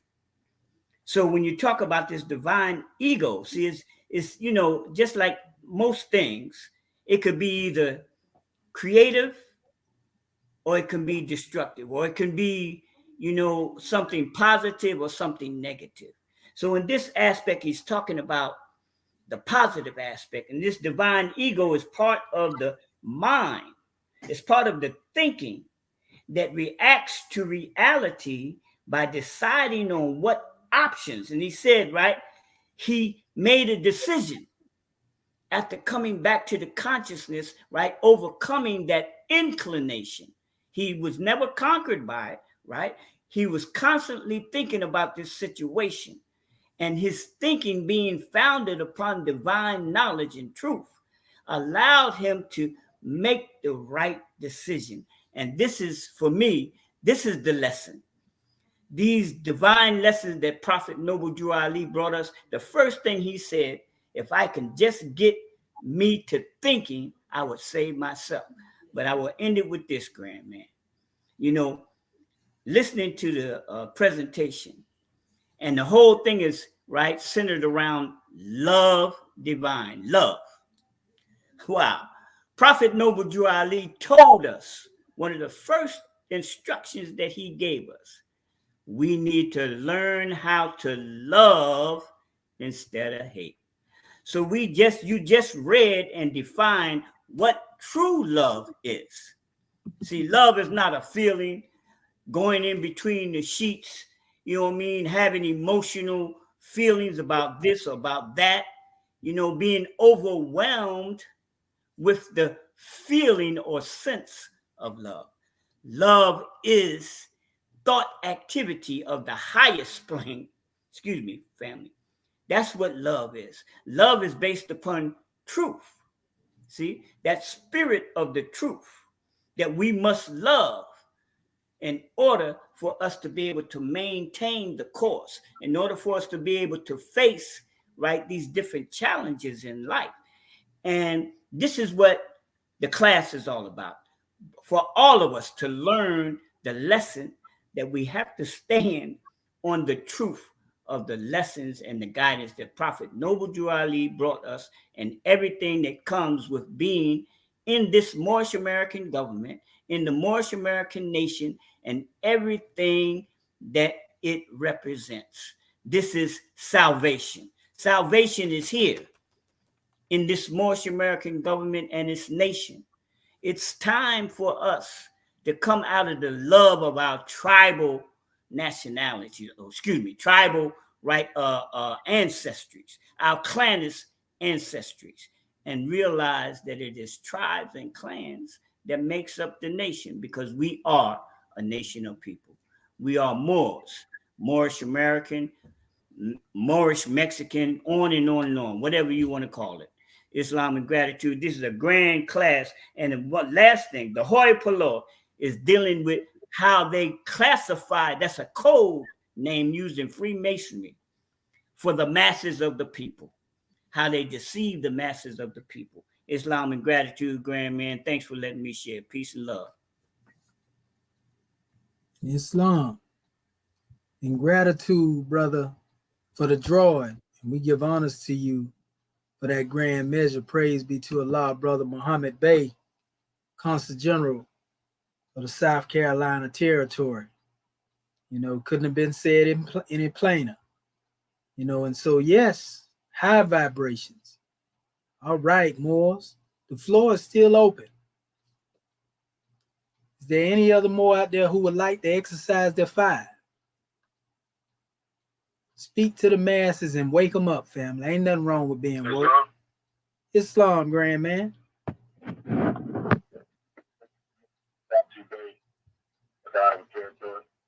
Yes, sir. You're a little choppy too, brother Bati Bey. So speak up a little bit more, and that way they can hear you out there, family.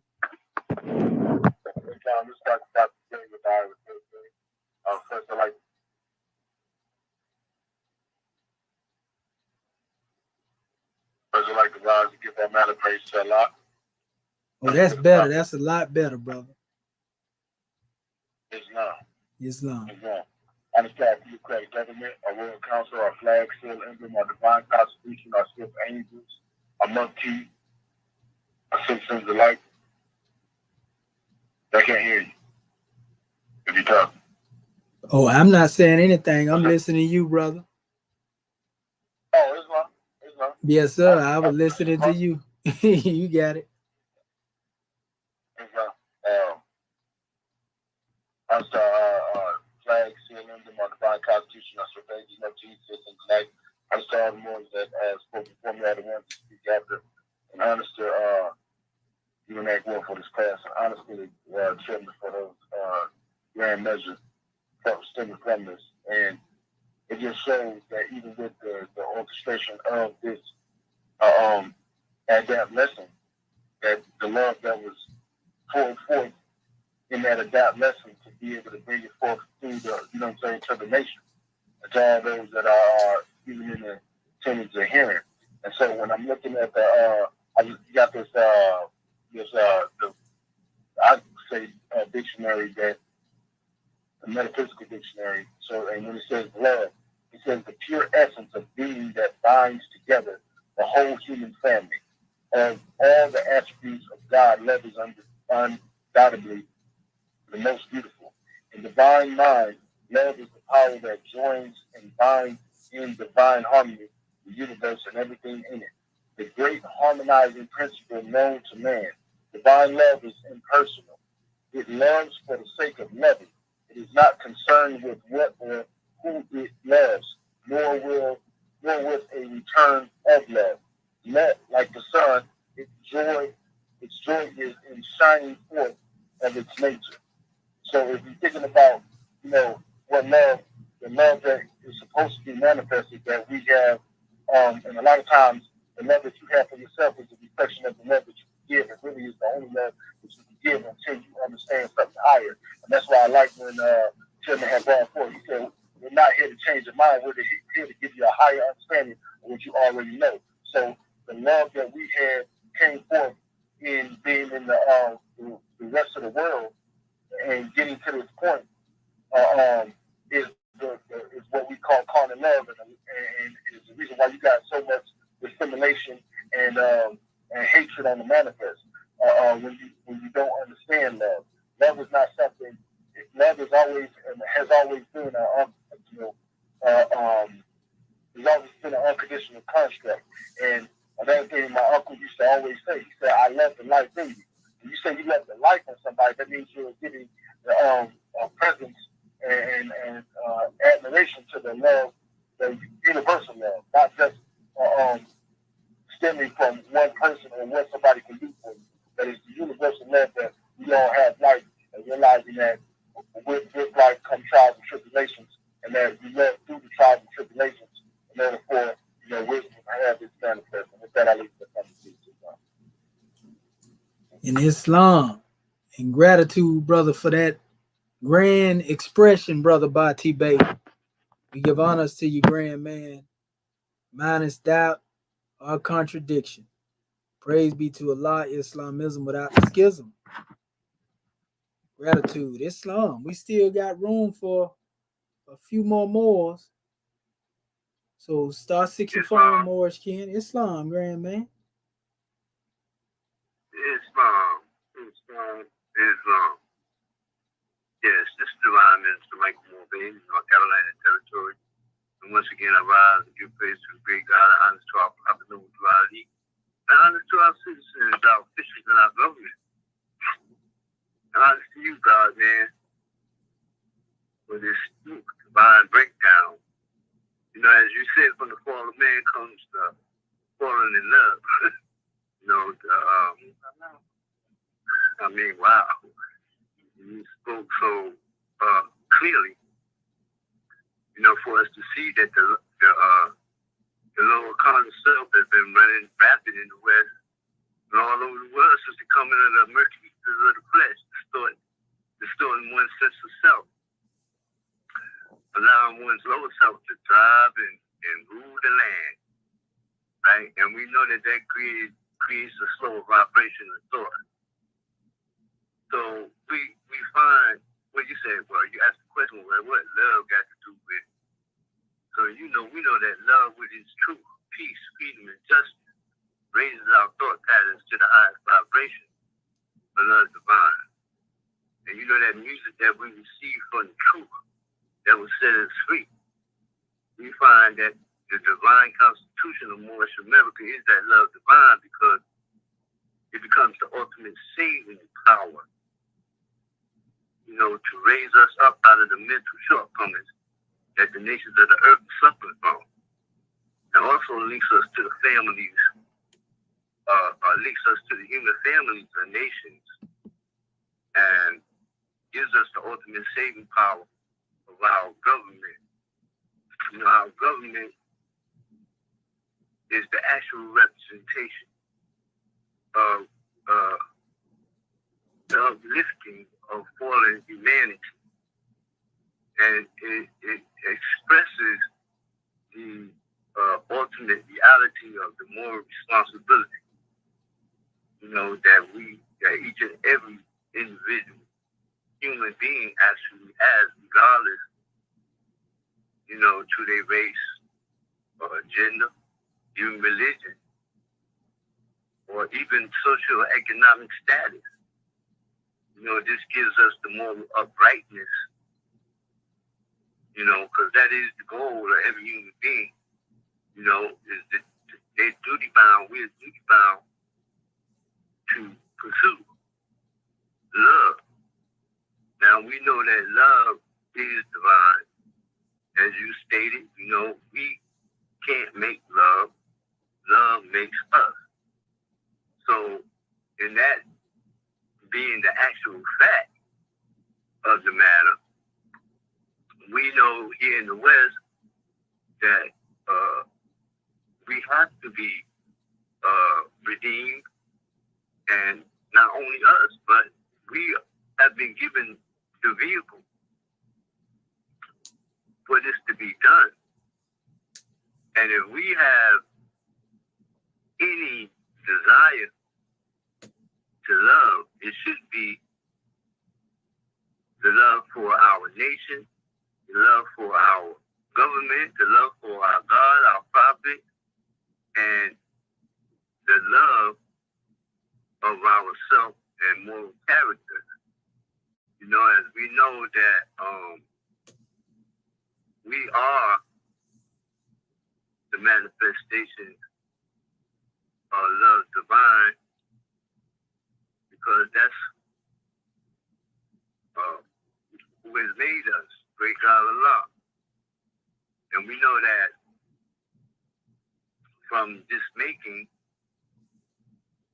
the highest order of vibration is love that's going to overcome and conquer all the lower self misconceptions of yourself. But see, it is through our government, our divine constitution, that gives us the ability to be recognized as men, women, children, as a clean and pure nation of people. And every so-called Asiatic, Moorish American should be in love. While the prophet said you have to learn to love instead of hate. Y'all come off of that hating. Praises be to Allah and gratitude for this divine measure. Peace and love. In Islam, brother, gratitude for that measure. Praise be to Allah. In Islam, powerful measure. You know, Islamism without the schism, in a good way to open up the way to our officials. You know, we want to give honors to all of those who came forth in our Moorish perspectives, showing your support. You know, all of the Moors who have spoken and breathed holy breath, you know, upon our people. And hopefully we can awaken our people from a chaotic mindset and bring them into what we call truth and right according to the Ma'atic law, because this is what love does. You know, and that's again why when we go into our ayat, you know, it states, lo, I have conquered every foe, you know, that I've met. And shall I now be conquered by carnal love? This is talking about the cares of the world. You know, will the cares of the world cause me to forfeit the divinity of love divine, you know, as a trade-in for carnal love? So we just want to say gratitude, and we give honors to all of you for coming forth. Seemed like this one went so quick because of, you know, the grand drawing, you know, but nevertheless, time never was. And we give honors to our chairman again for these commentaries, because all we got to do is strive to live and manifest them. And when we manifest them, you know, just like we was able to go into that drawing and, you know, it was in sync with the measure. You know, we didn't have to go and restudy this a special chapter. We really sent it out, you know, but we vibrated, you know, from on high, and everything that we stated was in conjunction with the lesson. And that's what happened when we begin to apply it, make it applicable to the self, and it becomes a part and parcel of our consciousness. You know, and we couldn't be able to express it with clarity if it wasn't inside of us. So we just want to say gratitude, Islamism without the schism. And at this time, if our beloved goddess and queen is on the manifest, we call forth our National Assistant Grand Secretary of Moorish America, Sister Alceta Moon El, Islam.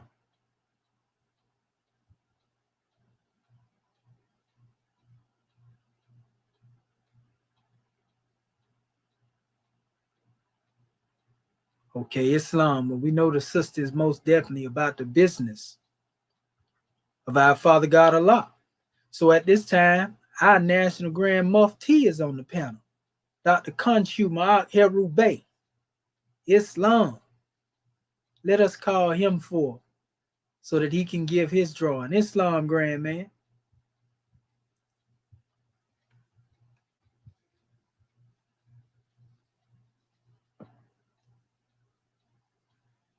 You have to unmute.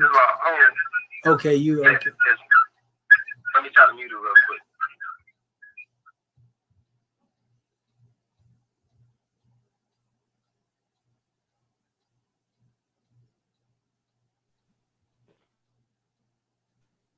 There we go.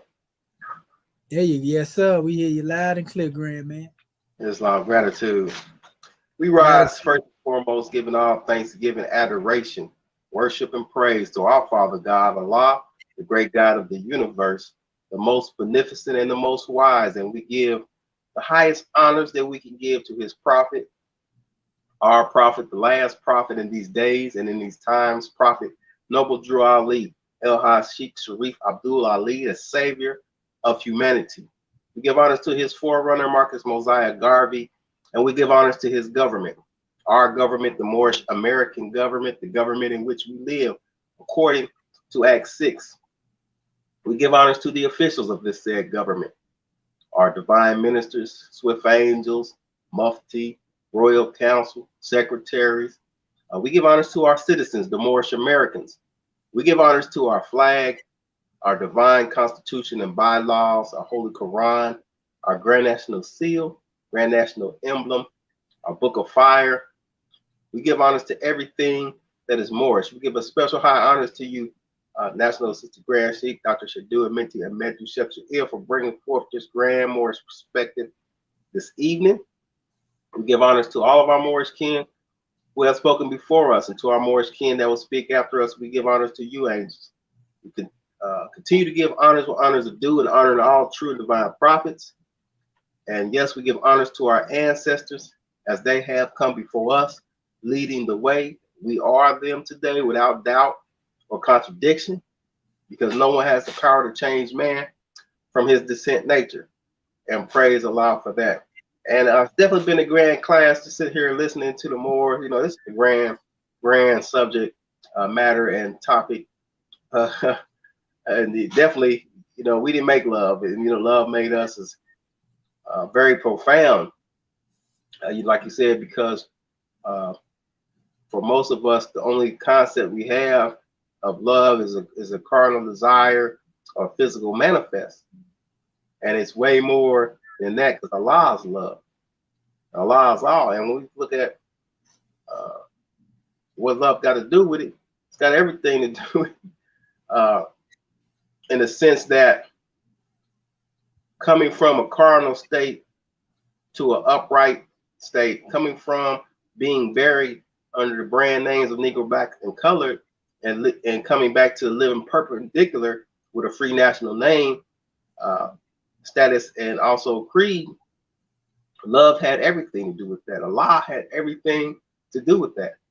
You know, it wasn't until Allah declared the time out that Allah deemed that it was time to unloosen these keys and give it to the Muslims here in this day and time, that the end of this happened.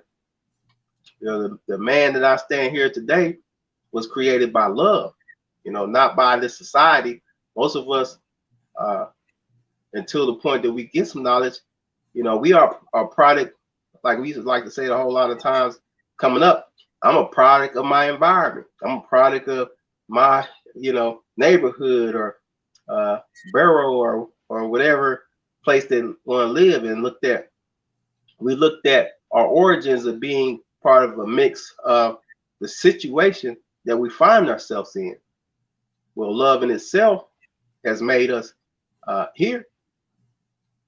Allah has deemed worthy those who are able to hear, and then those who also not only heard the call, but came and became one of the chosen, to know that if it wasn't for the love of Allah, if it wasn't for his grace, then we wouldn't be here. We wouldn't be in the situation we are now to be able to speak at a high level about this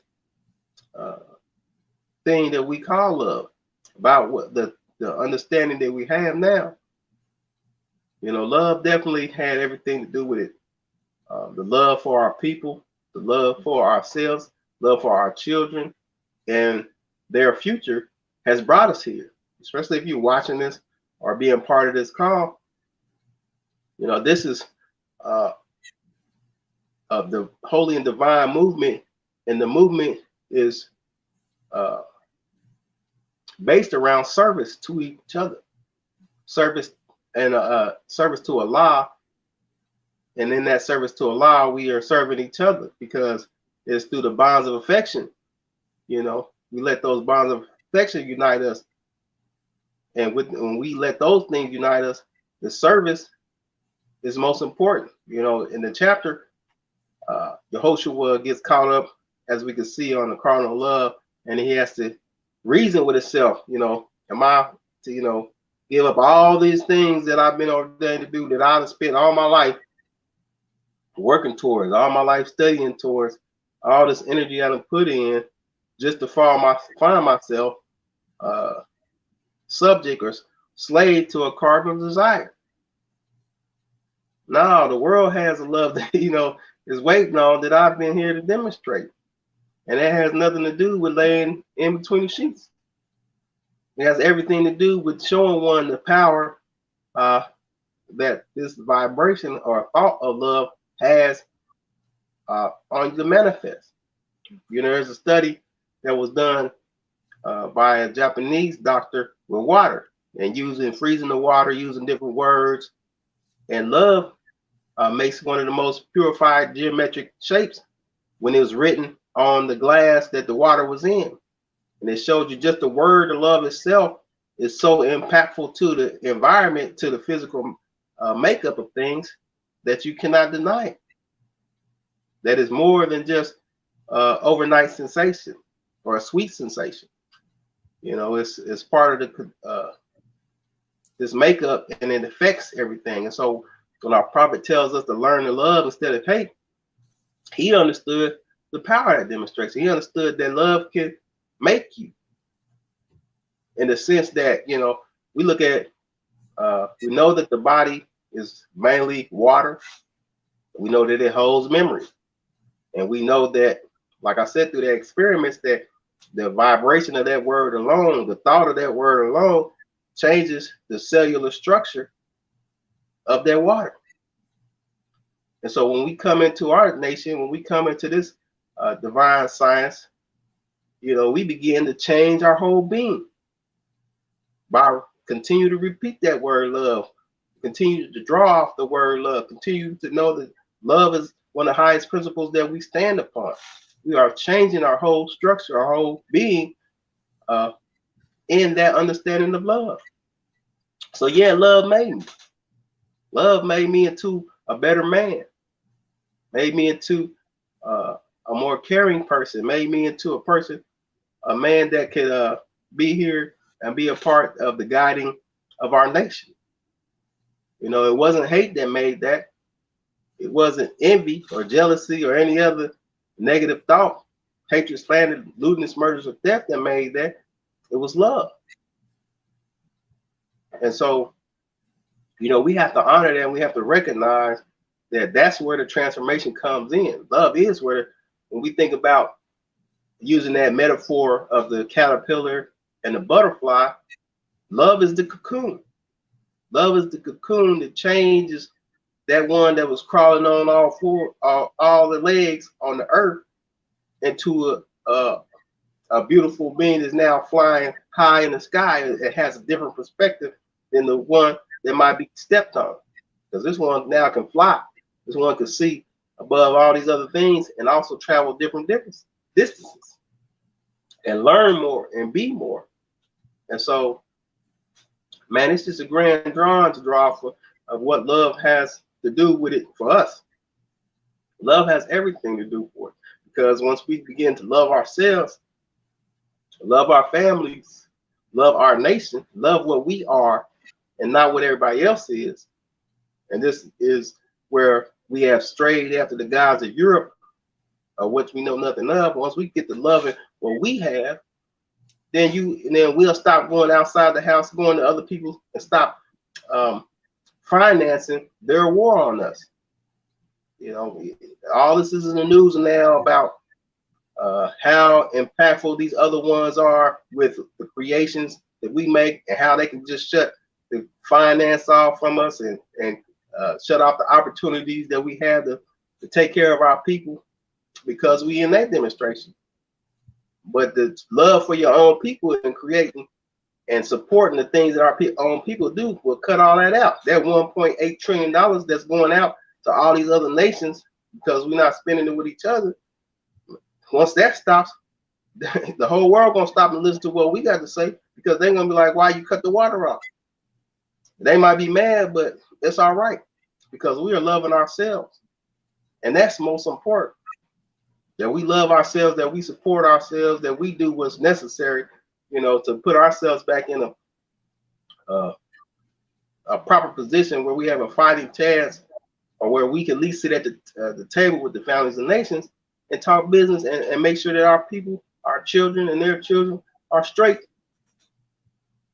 But that once again begins with the love that comes inside one's heart for the self.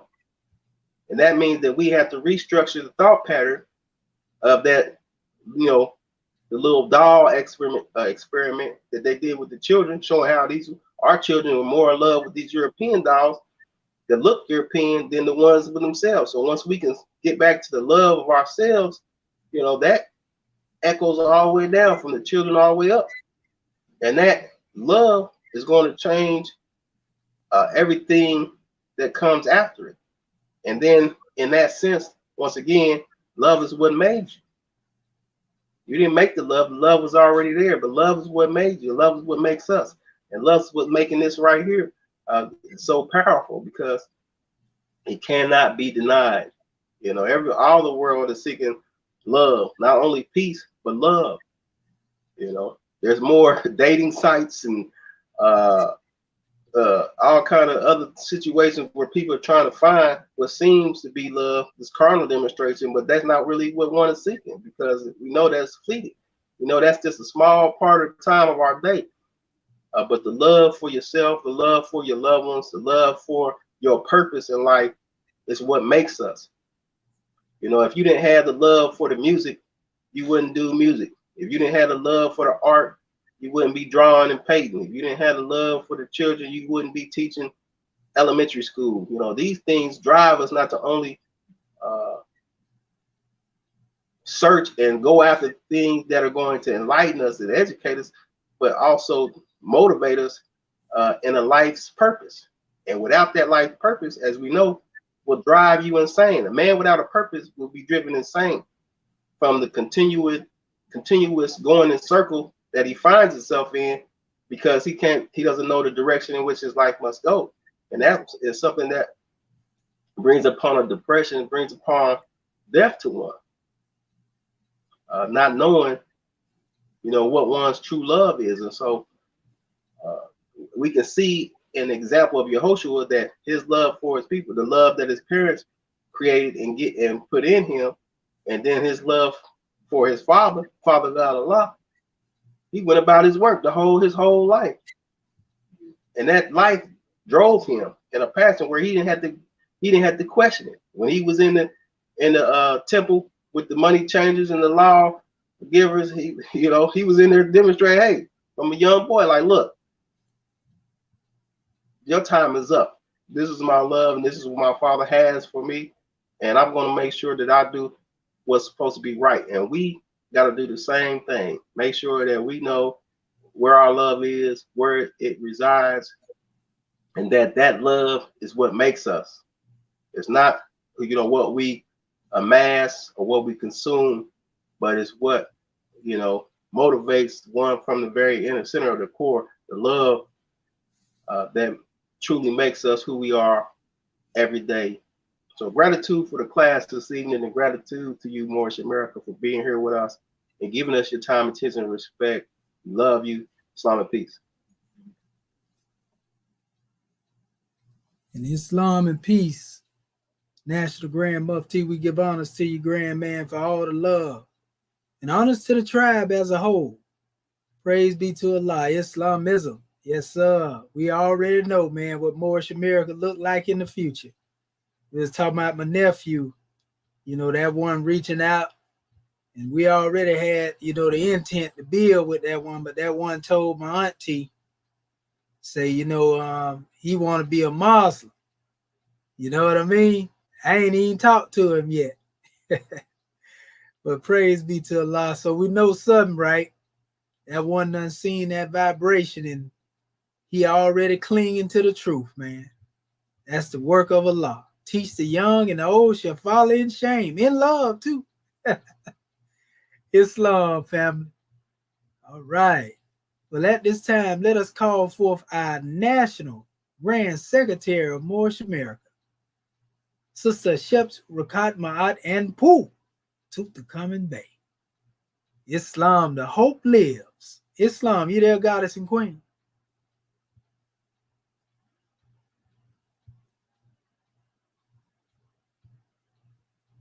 If you speak in Grand Can National, you hear me now? oh, we can hear you now. They better stop it. They better stop it. I know. Nobody's playing. Islam. Praise Allah. Islam, Moorish Ken. First of all, I want to rise, giving all praises to our Father God Allah, giving honor to our Prophet Noble Drew Ali, the last prophet in these days and times, giving honor to our Moorish American government, all of our officials, staff, with angels, muftis, divine ministers, most especially our Moorish kin. Giving honor to all those Moors that spoke before me, all those Moors that will speak after me. Giving honor to all of our Moorish kin online. Giving a special honor to our National Assistant Grand Sheikh of Moorish America, Dr. Shadwa Menti El Mohedded Shepsuel, for opening our meeting according to law, to Dr. Saya Nati New Hesabru El, for taking registration and reading our subject chapter for the week. Giving and a special honor to our Moorish Perspective class this evening. It's been a grand class, Dr. Shahid. Our subject matter being, you didn't make love, love made you. For you are love thought made manifest being love divine. Master question on the floor, what's love got to do with it? When we look at our special subject matter, where we didn't make love, love made us, that lets us know that we have a purpose of divinity, Moorish kin. And our true nature is being that child of the Creator, being a spirit and a part of the great God Allah. So also you had down in the banner, lo, I have conquered every foe that I have met. Shall I now be conquered by carnal love? And when we look at this special chapter, and it's so beautifully demonstrated by you, and also giving honor to our National Grand Chairman, and honor to Act 1. Looking at it from the aspect of being here in the West, we recognize the fact that we had so many things outside of ourselves that kind of shaped our thought pattern when it came down to love. And a lot of times it was basically what you could see, hear, smell, taste, touch, etc.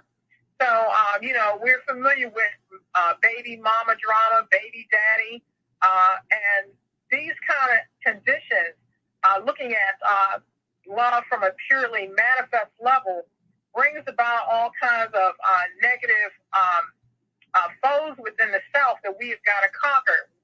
Ego, vanity, competition, hatred, jealousy, and that divide and conquer mentality. And we've got to recognize the fact that anytime we're dealing with a survival of the fittest mentality, the proper term is mental slavery. When you're looking outside of yourself, and it's not just, as our Moorish kin stated, it's not just confined to another physical form. You can have a great love for drugs, a new car, a house, alcohol, being out there on the street, my job, etc. But if these things you have put so much attention to, where it has now become the idol, it has now become your God. These are deliberate allurements, attachments that we have developed. They're definitely illusions because it's not real. And these are also distractions to keep one from the study of the self. And this special chapter is coming in the form of a goddess.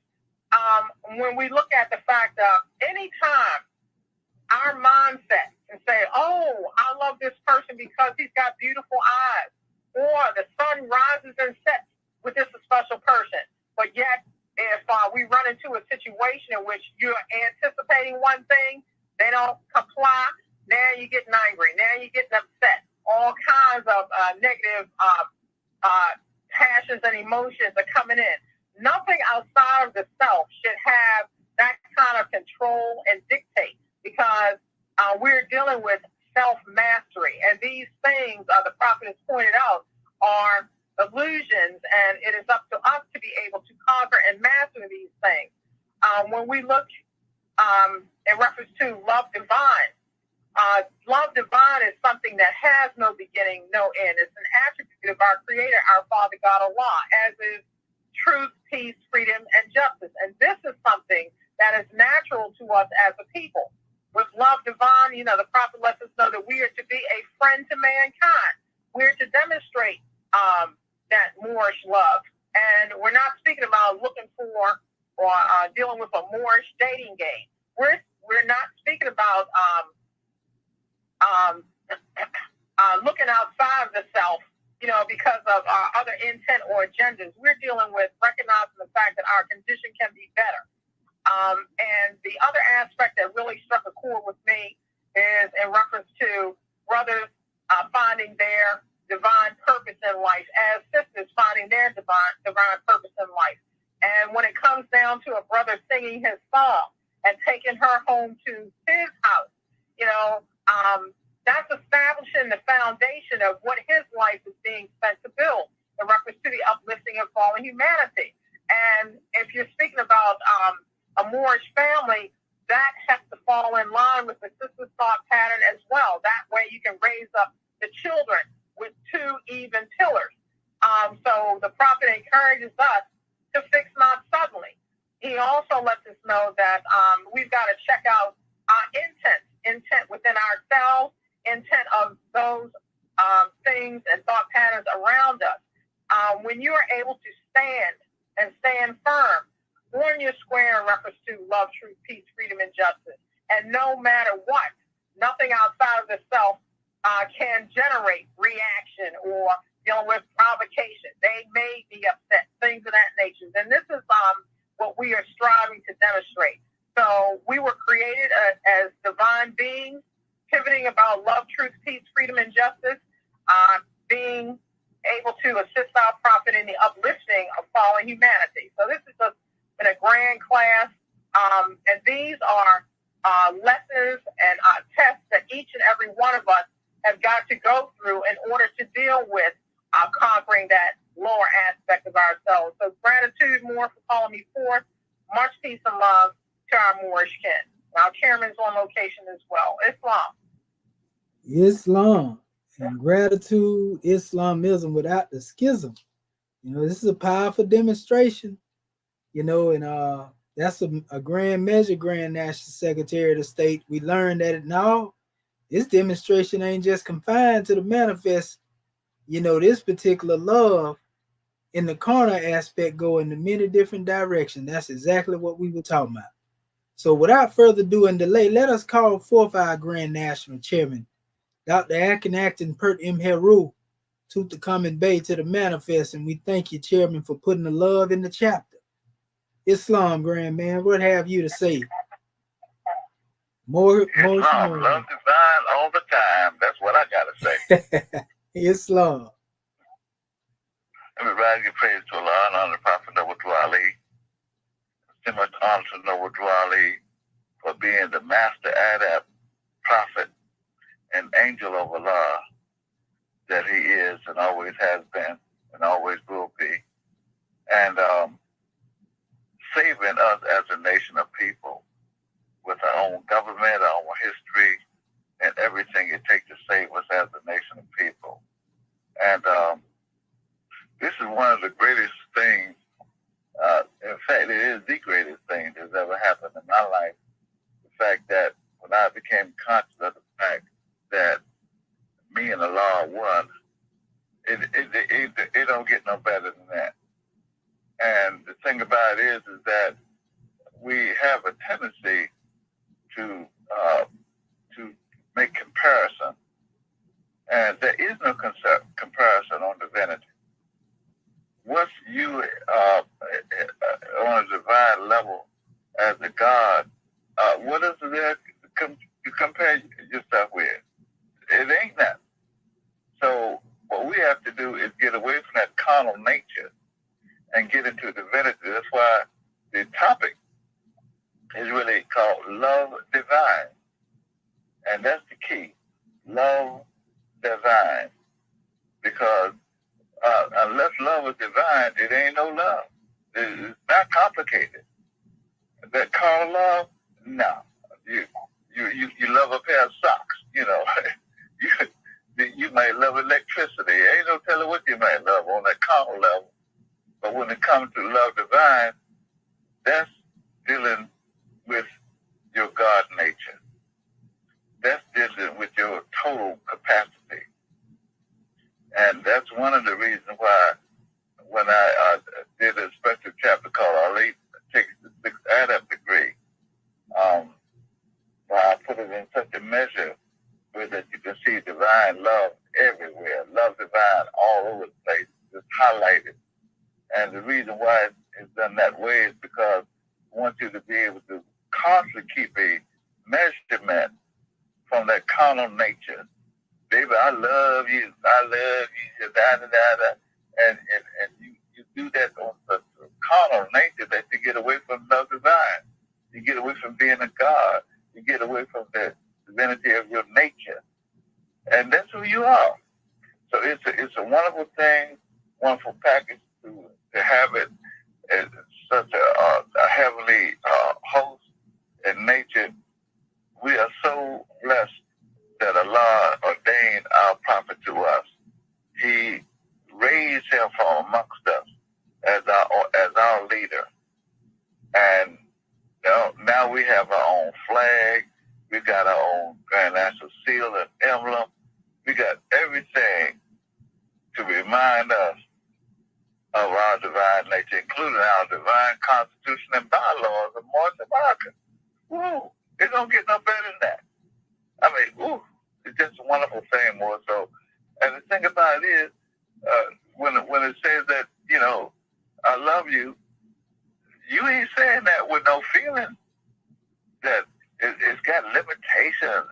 I can't love nothing but you. No, it ain't like that. What we talk about is love divine. Praise the Lord for it. So thank you so much. Let me go. Morris, we love you. Islam. Yeah, Islamism, Chairman. Yes, sir. That's exactly why we told him you didn't make love. Love made you. For you are a love thought made manifest, being love divine. That's right. Islam. And we want to give honors to our Grand National Chairman. And I keep telling our family, y'all get hope to that book of fire now. You know, and all of those blessings, you know, that the chairman have at headquarters. You know, the Quran set, everything. All you got to do is go to our website and you can get that information. You know, everything you need to save you as a nation. So Islam. Well, at this time, let us call forth our National Grand Sheikh, Dr. Serapis Amin Rael, greatest Grand Sheikh of Moorish America. Islam, you there, Grand Man? Islam, Grand Man. Islam, love thought. And everything you brought, and everyone he taught. This one has been a grand journey this evening, and we appreciate all the different comments on it. But it's a very powerful word and has a lot of substance to it. You know, like what we want to do without it. Just think if we didn't have love in our life, especially on the individual, when we walk alone and all the other principles or things would be in one's life, but he wouldn't have love. And he wouldn't have the elements of love, what it takes for one to be in love, or to be with love, to walk with love, to be in accord with love. One can't move without love being made first. And love being made first comes with the thought. The thought causes it all.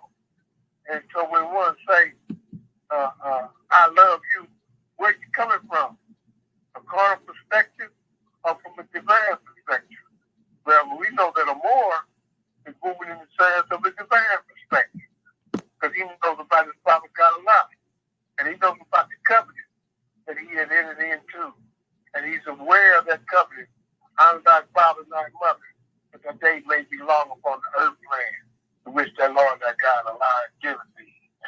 Showing one's love is tied into that cradle of love, of being able to walk the measures of this life and not worry about the turmoil, suffering, and strife, because love divine is always on time. This has been a grand demonstration.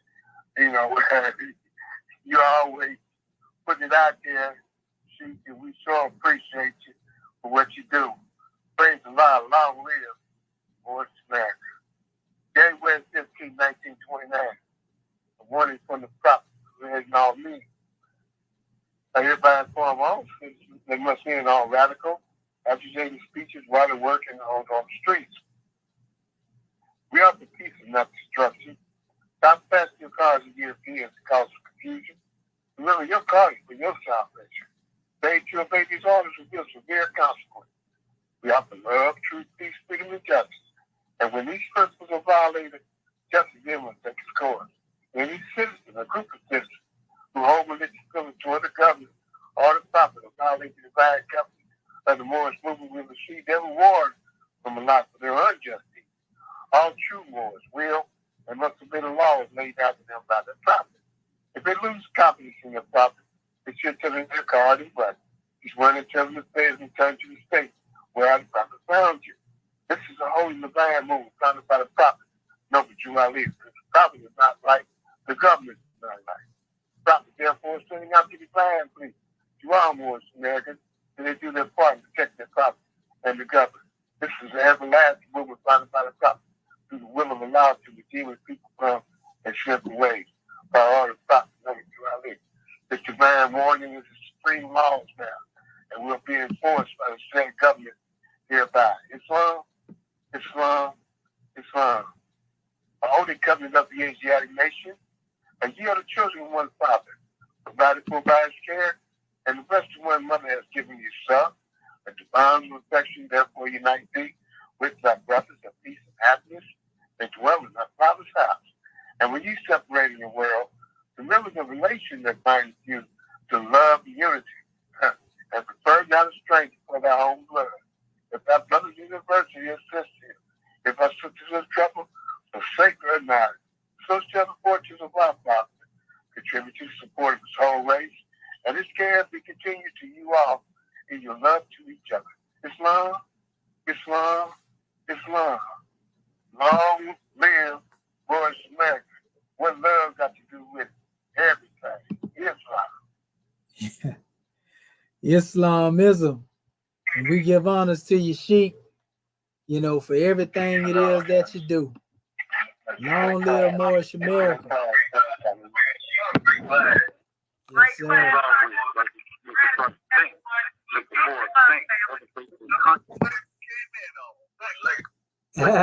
Islamism. We love you, Moorish America. Love you, National Grand Chairman, Swift Angel #1. That's right. Love you, Moorish America. Grand class.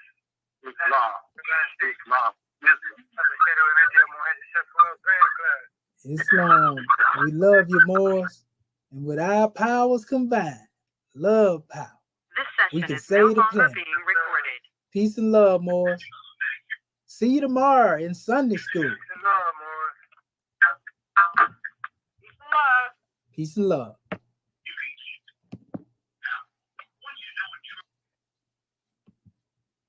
All right, family. We want to give honors to all of y'all out there, and everybody that showed up.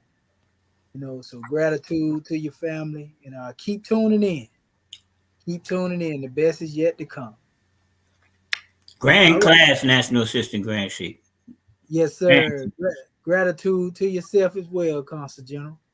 Islam, I was trying to get in, I couldn't get in. I was unmuted. Man, Rome submails. They do me like that all the time, sis. I'm telling you, something going on with these apparatus. Seems like the more they talk about they fix them, the more they messing them up, if you ask me. Islam. Islam. We give honor to you in the whole tribe. Islam. Gratitude, peace, and love, more. Peace and love. You can stop this. Allah is ahead. They can't stop it. That's right. Islam. Islam. Peace and love. Peace and love, more.